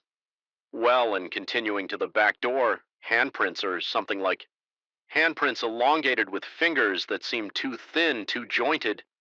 They weren't made of dirt or dust, as one might expect. Instead, they appeared as dry patches on the metal, as if all moisture had been extracted from those precise areas, leaving behind a dull, almost oxidized finish in the shape of hands. I stood staring at these marks, my briefcase slipping from suddenly numb fingers and landing with a thud at my feet. A maintenance worker passing by asked if everything was all right. I managed to nod, mumbling something about bird droppings on my car. He gave me an odd look before continuing on his way. I picked up my briefcase, unlocked my car, and drove to work on autopilot. My mind racing with possibilities, none of them comforting. The workday passed in a blur. I found myself staring at the clock, dreading the moment when the office would empty, when darkness would reclaim the world outside. I made excuses to leave early, citing a dental appointment that didn't exist. As I walked to my car at 4:30 p.m., I scrutinized every shadow, every reflective surface. The handprints remained unmistakable in the afternoon sun. I drove straight to a car, was feeding bills into the automated machine with trembling fingers. I watched through the windshield as jets of water and soap assaulted my vehicle from all sides, scrubbing brushes working methodically over every surface. When the cycle finished and I pulled out of the bay, I immediately checked the side of the car. The handprints remained, untouched by water soap or mechanical brushes. Over the next week, I became obsessed with removing these marks. I tried specialized cleaning products, then a clay bar treatment. Recommended by a detailing enthusiast online, when these failed, I resorted to more desperate measures: steel wool that should have scratched the paint, but somehow left no mark on the handprints. Then a small electric sander borrowed from my neighbor. Nothing affected those dry patches. They remained a perfect record of something's touch, something's claim. I began leaving work while the sun was still high, developed a sudden interest in carpooling with colleagues, invented reasons to have my vehicle serviced at shops far from my usual mechanic. I avoided looking in my rearview mirror whenever possible, and when necessity demanded it, I held my breath, half expecting to see that figure standing behind my car. Watching waiting sleep became elusive. My nights fragmented by jarring dreams where I drove endlessly down dark roads, the figure always visible in my mirror no matter how fast I drove or how sharply I turned. I would wake gasping, sheets twisted around my legs, the phantom sensation of cold fingers on the back of my neck. 2 weeks after the initial incident, exhaustion had worn my nerves raw. I sat at my desk, staring blankly at a spreadsheet that had long since lost its meaning. When my phone buzzed with a text message, it was from Jerry. "The night security guard left your briefcase at security desk last night. Can hold until tonight." I frowned at the message. I hadn't been to the office the previous night, and my briefcase sat beside my desk where I'd placed it that morning. I typed back a quick response explaining the confusion, then returned to my work. Minutes later, my phone buzzed again. "Sorry for mix-up, gentlemen. Who left it said he was you, tall guy, thin, dark suit, very formal, said you'd be back for it." The blood in my veins turned to ice water. I stood abruptly, my chair rolling back and colliding with the cabinet behind me. My coworkers glanced up at the noise, their expression shifting from surprise to concern as they took in my pallor, my wide eyes the visible tremor in my hands. I fabricated an explanation about a family emergency and left immediately, ignoring the worried queries that followed me to the elevator in the parking garage beneath the building. I approached my car, cautiously examining it from every angle before unlocking it. The handprint seemed darker somehow, more defined, as if whatever had left them was pressing harder, becoming more substantial. With each passing day that night, I checked into a hotel 20 miles away, using cash and a name that wasn't mine. I left my car in long-term parking at the train station and took a cab, watching the side mirror obsessively during the entire ride. In my room, I pushed a heavy dresser against the door, closed the blackout curtains, and sat on the edge of the bed, my back against the headboard, a lamp on either side casting away the shadows around 3 a.m. Exhaustion finally overcame vigilance, and I drifted into uneasy sleep. I'm not sure how long I slept before a noise jolted me awake, a soft rhythmic tapping like fingernails on glass. I lay perfectly still, listening, trying to identify the source. The tapping continued, patient, unhurried. My eyes were drawn to the bathroom door, which stood slightly ajar, revealing a sliver of darkness beyond as I watched the door begin to swing open. Slowly, silently, the tapping stopped. From the darkness of the bathroom emerged a hand, long-fingered, pale, with joints that bent at unnatural angles. It gripped the edge of the door, the knuckles bulging beneath papery skin. I wanted to scream, to run, but my body refused to obey. The hand was joined by another, then the suggestion of shoulders, the hint of a head. I squeezed my eyes shut, reciting in my mind that this wasn't happening, couldn't be happening. When I opened my eyes again, sunlight filtered through the edges of the curtains. The bathroom door was closed. I approached it carefully, heart hammering in my chest, and flung it open to reveal nothing but ordinary fixtures. Shower sink, toilet, no sign of an intruder, no evidence of the nightmarish vision. I checked out immediately, returning to my apartment, only long enough to pack essential items before driving to my sister's house in the next state. I told her I was having work done on my place. A convenient lie she accepted without question. For 3 days, I experienced something close to peace. My car remained unmarked. The handprints had vanished during my absence. I began to wonder if perhaps the entire episode had been a manifestation of stress, a temporary break with reality brought on by overwork and isolation. On the fourth morning, I stepped outside to retrieve the newspaper from my sister's driveway. A car was parked across the street. My car, my Honda Civic, which should have been sitting in my sister's garage where I'd left it the previous evening. As I stared in disbelief, I noticed movement in the driver's seat. Someone sat there, hands resting on the steering wheel. I crossed the street slowly, as if in a trance. The driver's window was rolled down, the seat was empty, but in the rearview mirror I could clearly see a reflection. A man in a dark suit staring back at me as I watched frozen in place. His lips pulled back in what might have been a smile, revealing teeth too numerous, too sharp. The mirror showed his hand reaching toward me, long fingers extending beyond what should have been physically possible in reality. If such a concept still applied, nothing was there, just empty air, and the growing certainty that whatever boundary exists between the world of reflections and our own had become permeable, at least for him. I backed away, then turned and ran back to the house. I've been here for 2 days now, writing this account, trying to make sense of what's happening. My sister thinks I'm ill, has suggested doctors, therapists, even a short stay at a facility where I can rest.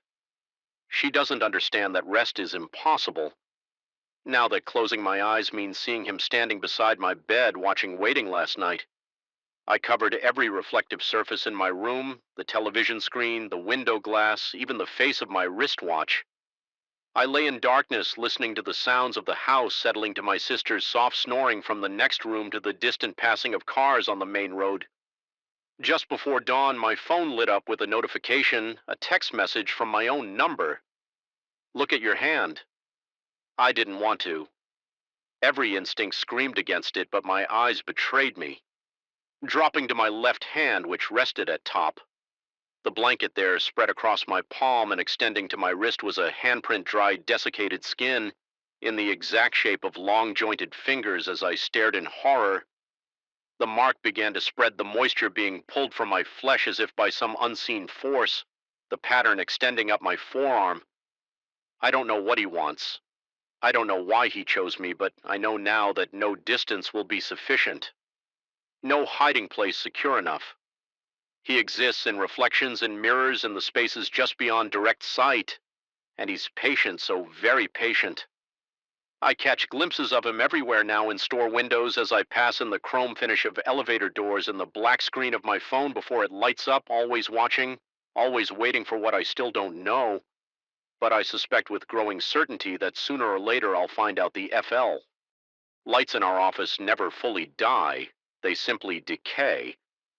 Hour by hour, their buzzing grows more insistent while their illumination dims, creating shadows that shift and stretch across empty desks. This gradual degradation of light is something you only notice when you're the last one left, when the building settles into that hollow quietness that makes every creak, every distant hum of the elevator, machinery, every tick of the wall clock feel like a secret being whispered directly into your ear. I've worked countless late nights at Meridian Analytics, but it wasn't until 6 weeks ago that I realized these weren't the only sounds keeping me company. After hours, I'm a data analyst at a small financial consulting firm located on the 14th floor of an aging office building downtown. Our space is modest. A reception area, 8 cubicles, a conference room, and 2 private offices. One belonging to Robert Mercer, the founder and managing partner. Mercer is demanding, but fair, the kind of boss who expects excellence but acknowledges hard work. He's methodical, always following the same routines, arriving precisely at 7:30 a.m., leaving at 6:15 p.m., and wearing the same style of charcoal suit with different colored ties to denote the day of the week. Tuesday is always navy blue, Wednesday is burgundy. His predictability became a comforting constant. In my otherwise chaotic life that night, I was hunched over spreadsheets, cross-referencing orderly projections for a major client presentation. The following morning, the office had emptied 2 hours earlier. Mercer himself had left around 4, mentioning something about his daughter's piano recital. I remember checking my watch, 9:42 p.m., and calculating how much longer I would need to finish the analysis. That's when I heard it. My name called out from the hallway leading to the conference room. Daniel, the voice was unmistakably Mercer's. That distinct beret one with the slight southern drawl he picked up during his years at Vanderbilt. The inflection was peculiar, almost like a question and a statement. Simultaneously, I responded, automatically asking if he needed the preliminary numbers. The sudden sound of my own voice hanging in the empty office made me realize how strange it was that Mercer would be back. I pushed away from my desk, the wheels of my chair squeaking against the laminate flooring. The hallway was empty. The motion sensor lights flickered on as I stepped into the corridor, revealing nothing but closed doors and the water cooler bubbling quietly in the corner. I called out again, my voice sounding smaller than before. No response. I checked the conference room, Mercer's office, even the small kitchen area and bathroom. Nothing. I rationalized that perhaps I had misheard something, the building's old pipes, the elevator machinery, or maybe even someone on another floor. Logical explanations existed. They had to back at my desk. I had just resumed work when the office phone rang. Its shrill tone shattering the silence, the caller ID displayed Mercer's home number. My hand hesitated above the receiver for a moment before picking up Mercer's voice, came through the line inquiring about the status of the Davidson report. What froze the blood in my veins wasn't the content of his question, but the intonation, identical to what I had heard in the hallway minutes earlier. The same questioning inflection, the same subtle draw elongating the second syllable of my name. I managed to respond coherently, assuring him the report would be ready by morning. Throughout our brief conversation, my eyes remained fixed on the empty hallway, half expecting to see a figure materialize where the voice had originated after hanging up. I sat motionless, listening intently to the ambient sounds of the office. The fluorescent light above my desk flickered rhythmically, casting intermittent shadows across my keyboard. I could have left then, should have. Instead, I convinced myself it was a coincidence. Perhaps an echo in the building's ventilation system had carried fragments of an earlier conversation. Perhaps stress and exhaustion were playing tricks on my perception. Rational explanations existed, but in the following days the incidents multiplied. Each occurrence followed the same pattern. I would hear Mercer's voice in the office shortly after he had physically left the building, followed by an actual communication from him from another location. Sometimes it was a phone call, sometimes a text or email, but always with the same vocal patterns or writing style. I had just heard in the empty office the phenomenon wasn't limited to my name being called. Once I heard what sounded like Mercer discussing quarterly projections with someone in the conference room, complete with the distinctive way he tapped his pen against the table for emphasis when I investigated the room was dark and unoccupied. 20 minutes later, he sent a company-wide email outlining the exact same points about the quarterly forecast. My colleagues noticed the change in my behavior. How could they not? I began to flinch at sudden sounds, to stare too long at empty spaces. I installed a small mirror on my monitor to watch the area behind me. My work suffered as I spent increasing amounts of time analyzing patterns when Mercer left, where I heard the voice, what was communicated, and when the actual communication followed. I mapped it all in a spreadsheet, searching for correlations for any data point that might explain what was happening. According to my calculations, the time between hearing the voice and receiving the actual communication from Mercer was decreasing. Initially, it had been minutes, then seconds. I began to fear the moment these events would occur simultaneously. What would it mean when the echo arrived at the same moment as the source sleep became elusive? When I did manage to drift off, my dreams were filled with voices emanating from empty rooms, calls that came from nowhere and everywhere at once. I began to record everything, setting up my phone to capture audio whenever I was alone in the office. Most recordings picked up nothing but the ambient sounds of the building, but occasionally there it was. Mercer's voice, faint but distinct, saying words I would later receive in an email or hear in a phone conversation. I shared my concerns with no one. How could I explain that something in our office was anticipating my boss's communications, that something was replicating his voice with perfect accuracy before he even spoke the words? From wherever he actually was, the rational explanations grew thinner, more implausible with each occurrence. 4 weeks into this nightmare, I decided to stay late specifically to confront whatever was happening. I positioned myself in the central area of the office after everyone had left, waiting for Mercer's voice. The air conditioning hummed softly, punctuated by the occasional ping from the elevator down the hall. Sweat bead along my hairline. Despite the cool air, my throat felt constricted, my mouth dry as paper at precisely 7:43 p.m. It came not from the hallway this time, but from directly beside Mercer's office need to revive the Blackwood proposal. The numbers don't add up. The voice was so clear, so present, that I could almost feel the breath that should have carried those words. My heart hammered against my ribs as I approached Mercer's office. The door was closed. The light off my hand trembled as I gripped the handle, turned it slowly, and pushed the door open. The office was empty, bathed in the dim glow from the city lights filtering through the blinds. I stepped inside my shoes, silent against the carpet. Nothing seemed disturbed. Mercer's desk was organized as always. Laptop gone. Pens arranged by color, family photo angled precisely toward his chair. Then my phone buzzed in my pocket. A text from Mercer: need to revise the Blackwood proposal. The numbers don't add up. Can you take another look tonight? Word for word, inflection for inflection. If text could carry such a thing. I stumbled backward out of his office, my spine connecting with the wall behind me. The impact knocked a framed company award askew as I reached to straighten it. I noticed something I had never paid attention to before: a small vent in the ceiling, part of the building's central air system. The following day, I arrived early and examined every inch of the office. I discovered similar vents positioned throughout the space, all connected to the central HVAC system that serviced the entire building. An idea began to form, not a rational explanation, but something adjacent to one. I researched architectural acoustics, how sound travels through buildings, how certain structures can create anomalous acoustic effects. I found cases of acoustic mirrors where the unique architecture of a space could capture sounds and reproduce them elsewhere. Under specific conditions. None of it fully explained what I was experiencing, but it provided a framework. However tenuous to cling to that evening, I stayed late again, this time with a different purpose. When everyone had gone, I systematically moved through the office, carefully placing small pieces of duct tape over the vents, not blocking them entirely, but changing their acoustic properties.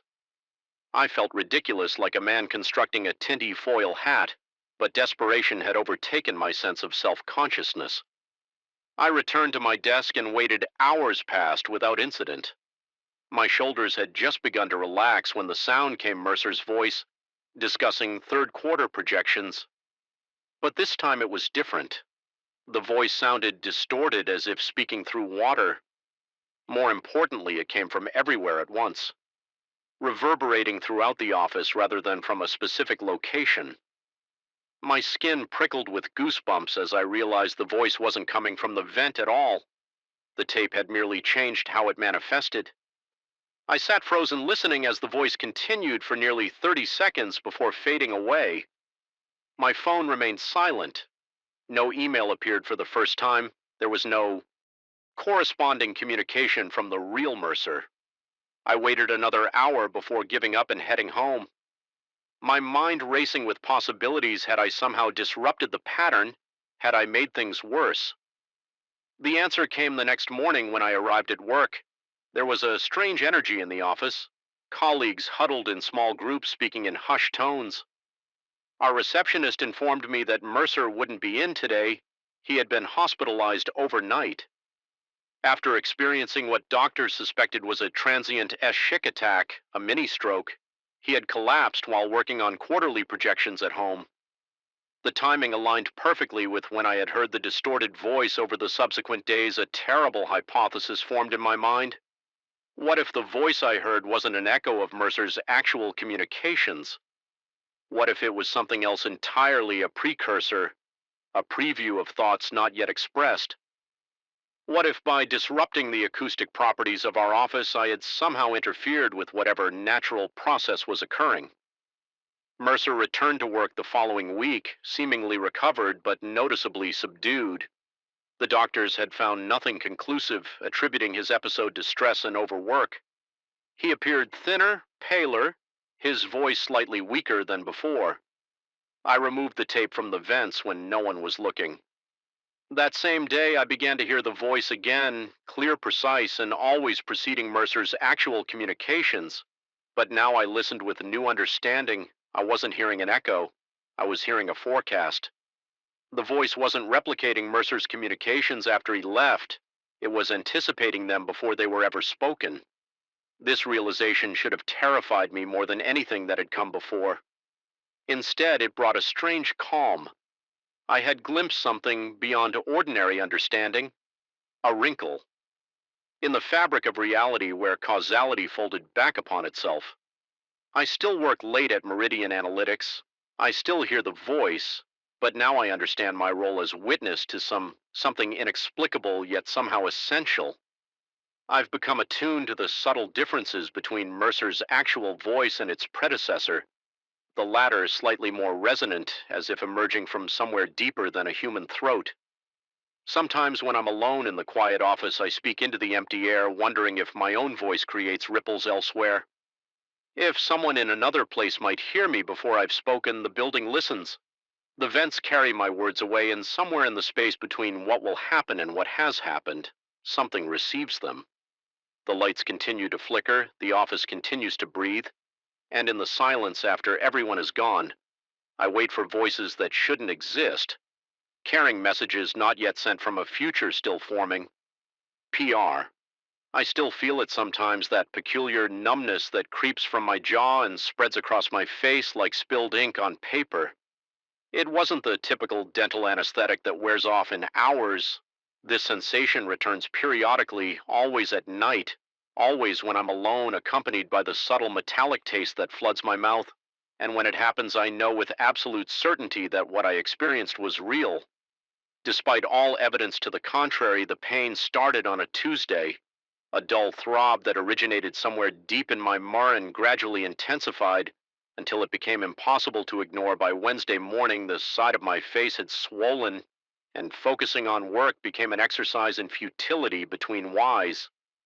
I mentioned my predicament to Davis, a colleague I knew only through brief interactions in the break room, not someone I typically seek advice from, but desperation has a way of lowering standards. Davis's eyes lit up with unexpected enthusiasm.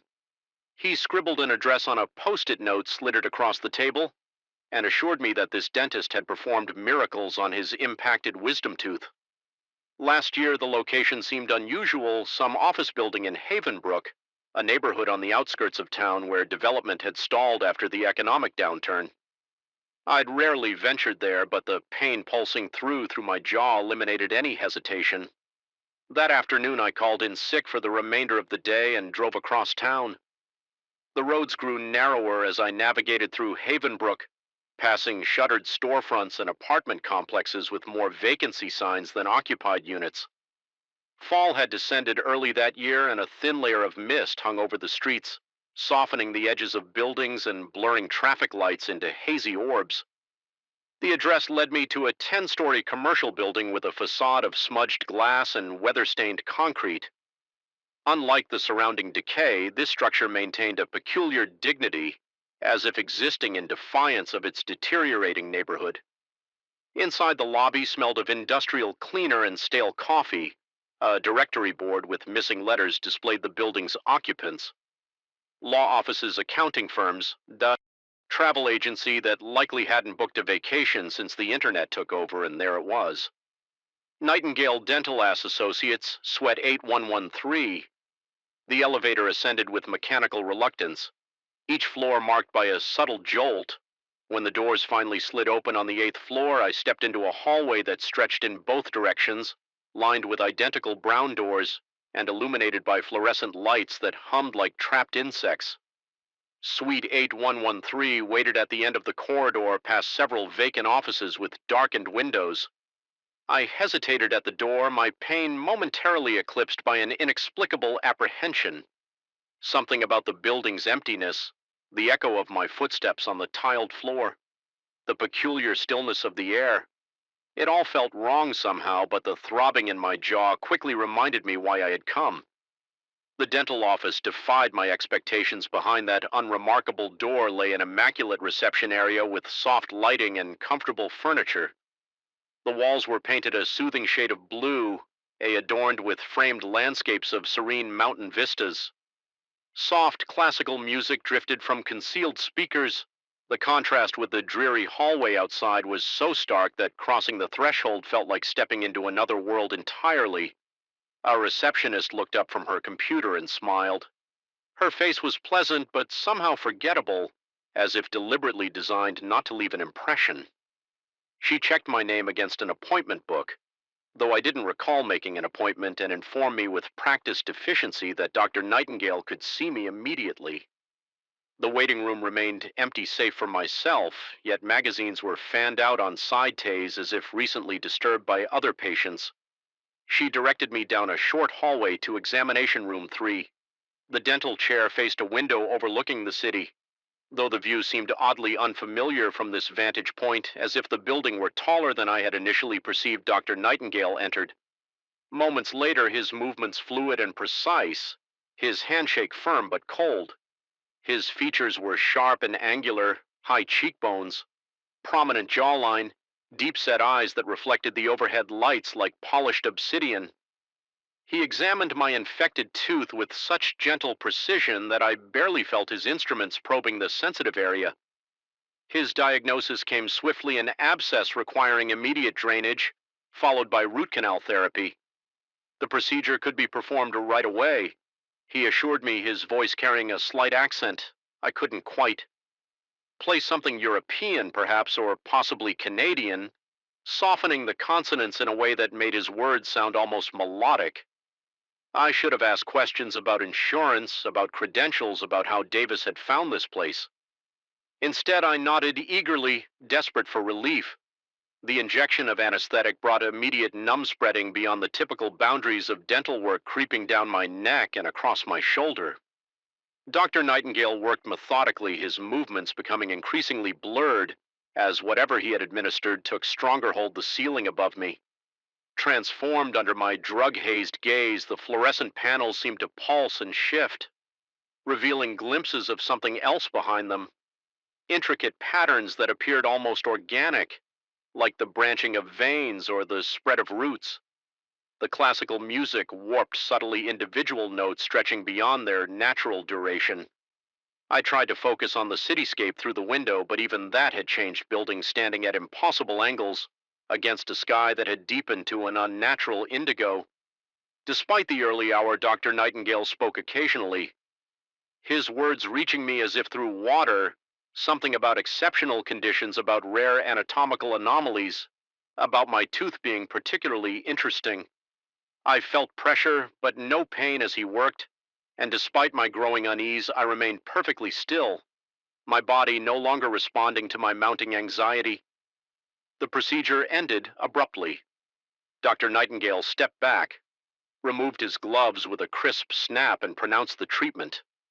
Complete, the receptionist returned, helped me to my feet when it became clear my balance was compromised, and provided aftercare instructions printed on heavy cream-colored paper with an elegant letterhead.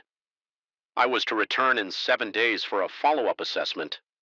The numbness would subside within hours. She assured me, though, certain sensations might persist longer due to the nature of the treatment. I left the building in a daze, the setting sun casting long shadows across the parking lot. The drive home remained a blur. In my memory, marked by wrong turns and near misses at intersections that night, I slept deeply and dreamlessly, waking the next morning with only a dull ache where the fierce pain had been. The week passed uneventfully. The infection appeared to have cleared, and I returned to work. Mentioning my successful treatment to Davis in passing, he nodded, distractedly immersed in a spreadsheet, and made no acknowledgement of his recommendation. I attributed his lack of response to workplace stress and thought nothing more of it. On the 7th day, I returned to the building for my follow-up appointment. The lobby looked shabbier than I remembered, the floor tiles cracked in places, dust gathering in corners. The directory board showed no listing for Nightingale Dental Associates. Confused, I approached the security guard stationed behind a desk I hadn't noticed during my previous visit. According to him, there had never been a dental office in the building, certainly not in the last decade he'd worked there. Suite 813, he informed me with growing impatience, had been vacant since the previous tenant. A small accounting firm had gone bankrupt 3 years earlier. I insisted I had been there just 1 week ago, but my protests only earned me suspicious glances, and eventually a suggestion that I might want to check my records again, determined to prove I wasn't losing my mind. I took the elevator to the 8th floor. The hallway appeared narrower, darker, and considerably more dilapidated than I remembered. Emergency lights cast a jaced glow over peeling wallpaper and stained carpet. Suite 81's door was secured with a heavy padlock rust, accumulating around its edges. Through the clouded glass panel, I could make out an empty room with dust-covered floors and water stains spreading across the ceiling like invasive mold. It clearly hadn't been occupied for years. My heart raced as I pressed my face against the glass, desperately searching for any sign of the immaculate office I had visited. The taste of metal filled my mouth, and my recently treated tooth began to throb, and per perfect synchronization with my pulse, I stumbled back from the door, my reflection in the glass momentarily transforming into something unfamiliar: sharper features, deeper set eyes, a smile that stretched too wide back at work. The next day I confronted Davis about the referral. He looked at me with genuine confusion, then concern. As I described the mysteriously vanished dental office he swore he had never given me, an address had never recommended at a dentist, and suggested with the careful tone people use when they fear someone might be unstable, that perhaps I should consider talking to someone professional about my experience. I tried to forget the incident, to rationalize it as some bizarre episode triggered by pain medication or stress, but certain details continued to haunt me. The way the cityscape from the window hadn't matched any possible view from the building's actual height and position, the unnatural coldness of Dr. Nightingale's hands, the peculiar letterhead on my aftercare instructions, which I could no longer find, despite tearing apart my apartment in search of them. 3 weeks later, I noticed something when flossing. A small hard object lodged in the gum beside my treated tooth. Using tweezers, I carefully extracted what appeared to be a sliver of metal, no larger than a grain of rice, under my bathroom light. It gleamed with an unusual luster, neither silver nor gold, but something in between, inscribed with markings too tiny to decipher without magnification.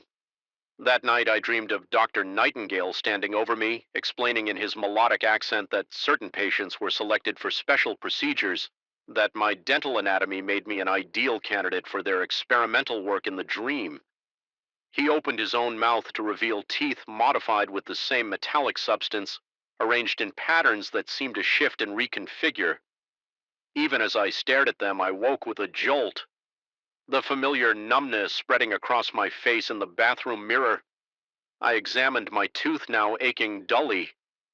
The gum around it had receded slightly, revealing what appeared to be a thin line of the same metal embedded at the base of the tooth. I ran my tongue over it, tasting copper and something else, something chemical and foreign. Over the following months, I consulted 3 different dentists. Each examined my tooth and found nothing unusual. Just a standard root canal and crown, performed with adequate, if unremarkable, skill. X-rays showed normal bone structure and no foreign objects. One dentist, more patient than the others, gently suggested that phantom sensations following dental work were not uncommon, particularly for patients with anxiety disorders. But I know what I felt, what I still feel when the numbness returns on random nights accompanied. Now by brief bursts of what seem like transmitted thoughts, clinical observations, Dr. Nightingale's voice, descriptions of successful integration, mentions of subjects responding well to initial implantation. I've developed new habits. Since then, I avoid dentists entirely. I check and recheck the addresses of any medical professionals before visiting them. I've installed a small ultraviolet light in my bathroom, which I use nightly to examine my tooth, because under that specialized illumination, the crown emanates a faint pulsing glow that no natural material should produce. Sometimes I drive past that building in Haven Brook, parking across the street to watch the 8th floor windows. Mostly they remain dark, but occasionally, always briefly, always late at night, lights flicker in Suite 813, casting angular shadows that move with unsettling precision. I've never worked up the courage to enter the building during these episodes. Part of me fears finding nothing but that empty, dusty room again, a great G part. Fears finding Dr. Nightingale waiting for me, instruments prepared for my next treatment. The small metal object I extracted sits in a glass vial on my nightstand. Sometimes it seems to shift position overnight, though I tell myself this is impossible. Twice I've tried to show it to others, but on both occasions the vial appeared empty when I attempted to display it, only to reveal its contents again when I was alone. Last week I noticed Davis looking at me strangely across the office.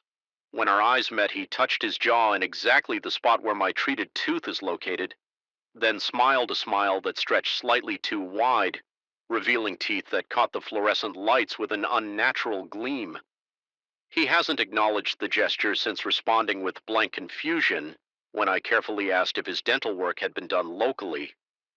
I know how this sounds. I understand why no one believes me, but something happened in that dental chair in Suite 813. Something.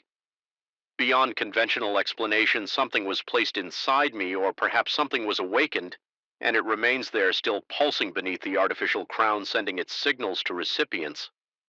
I can only guess at the most terrifying aspect isn't the possibility that I imagined everything.